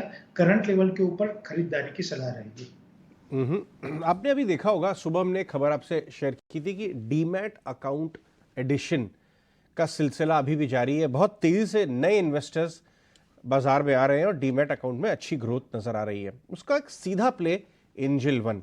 आज भी अगर आप देखें स्टॉक में तेजी है, डेज हाई की तरफ आता हुआ नजर आ रहा है, 3% हायर।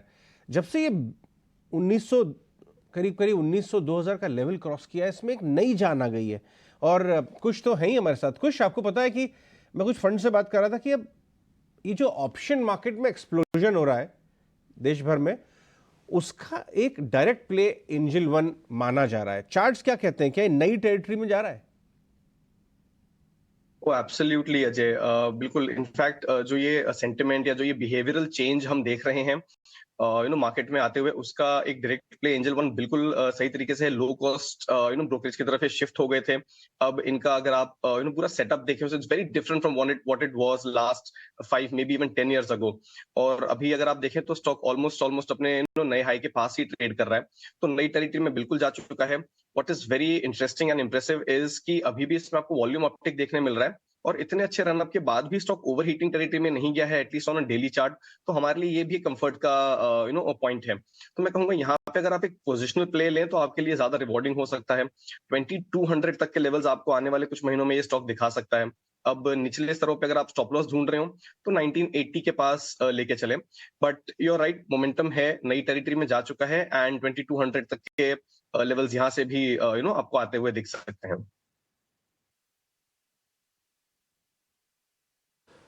एक ऑप्शन, ये आप कुछ छोटे शेयरों ने आज जिनका थोड़ा प्रेशर है वो हमने एक प्लेट के जरिए आपके स्क्रीन पर रखा। और दूसरी एक पॉइंट है कि आज ऑप्शंस में भी अच्छा प्रीमियम बना है लोगों का, यानी कि अच्छे पैसे बने हैं।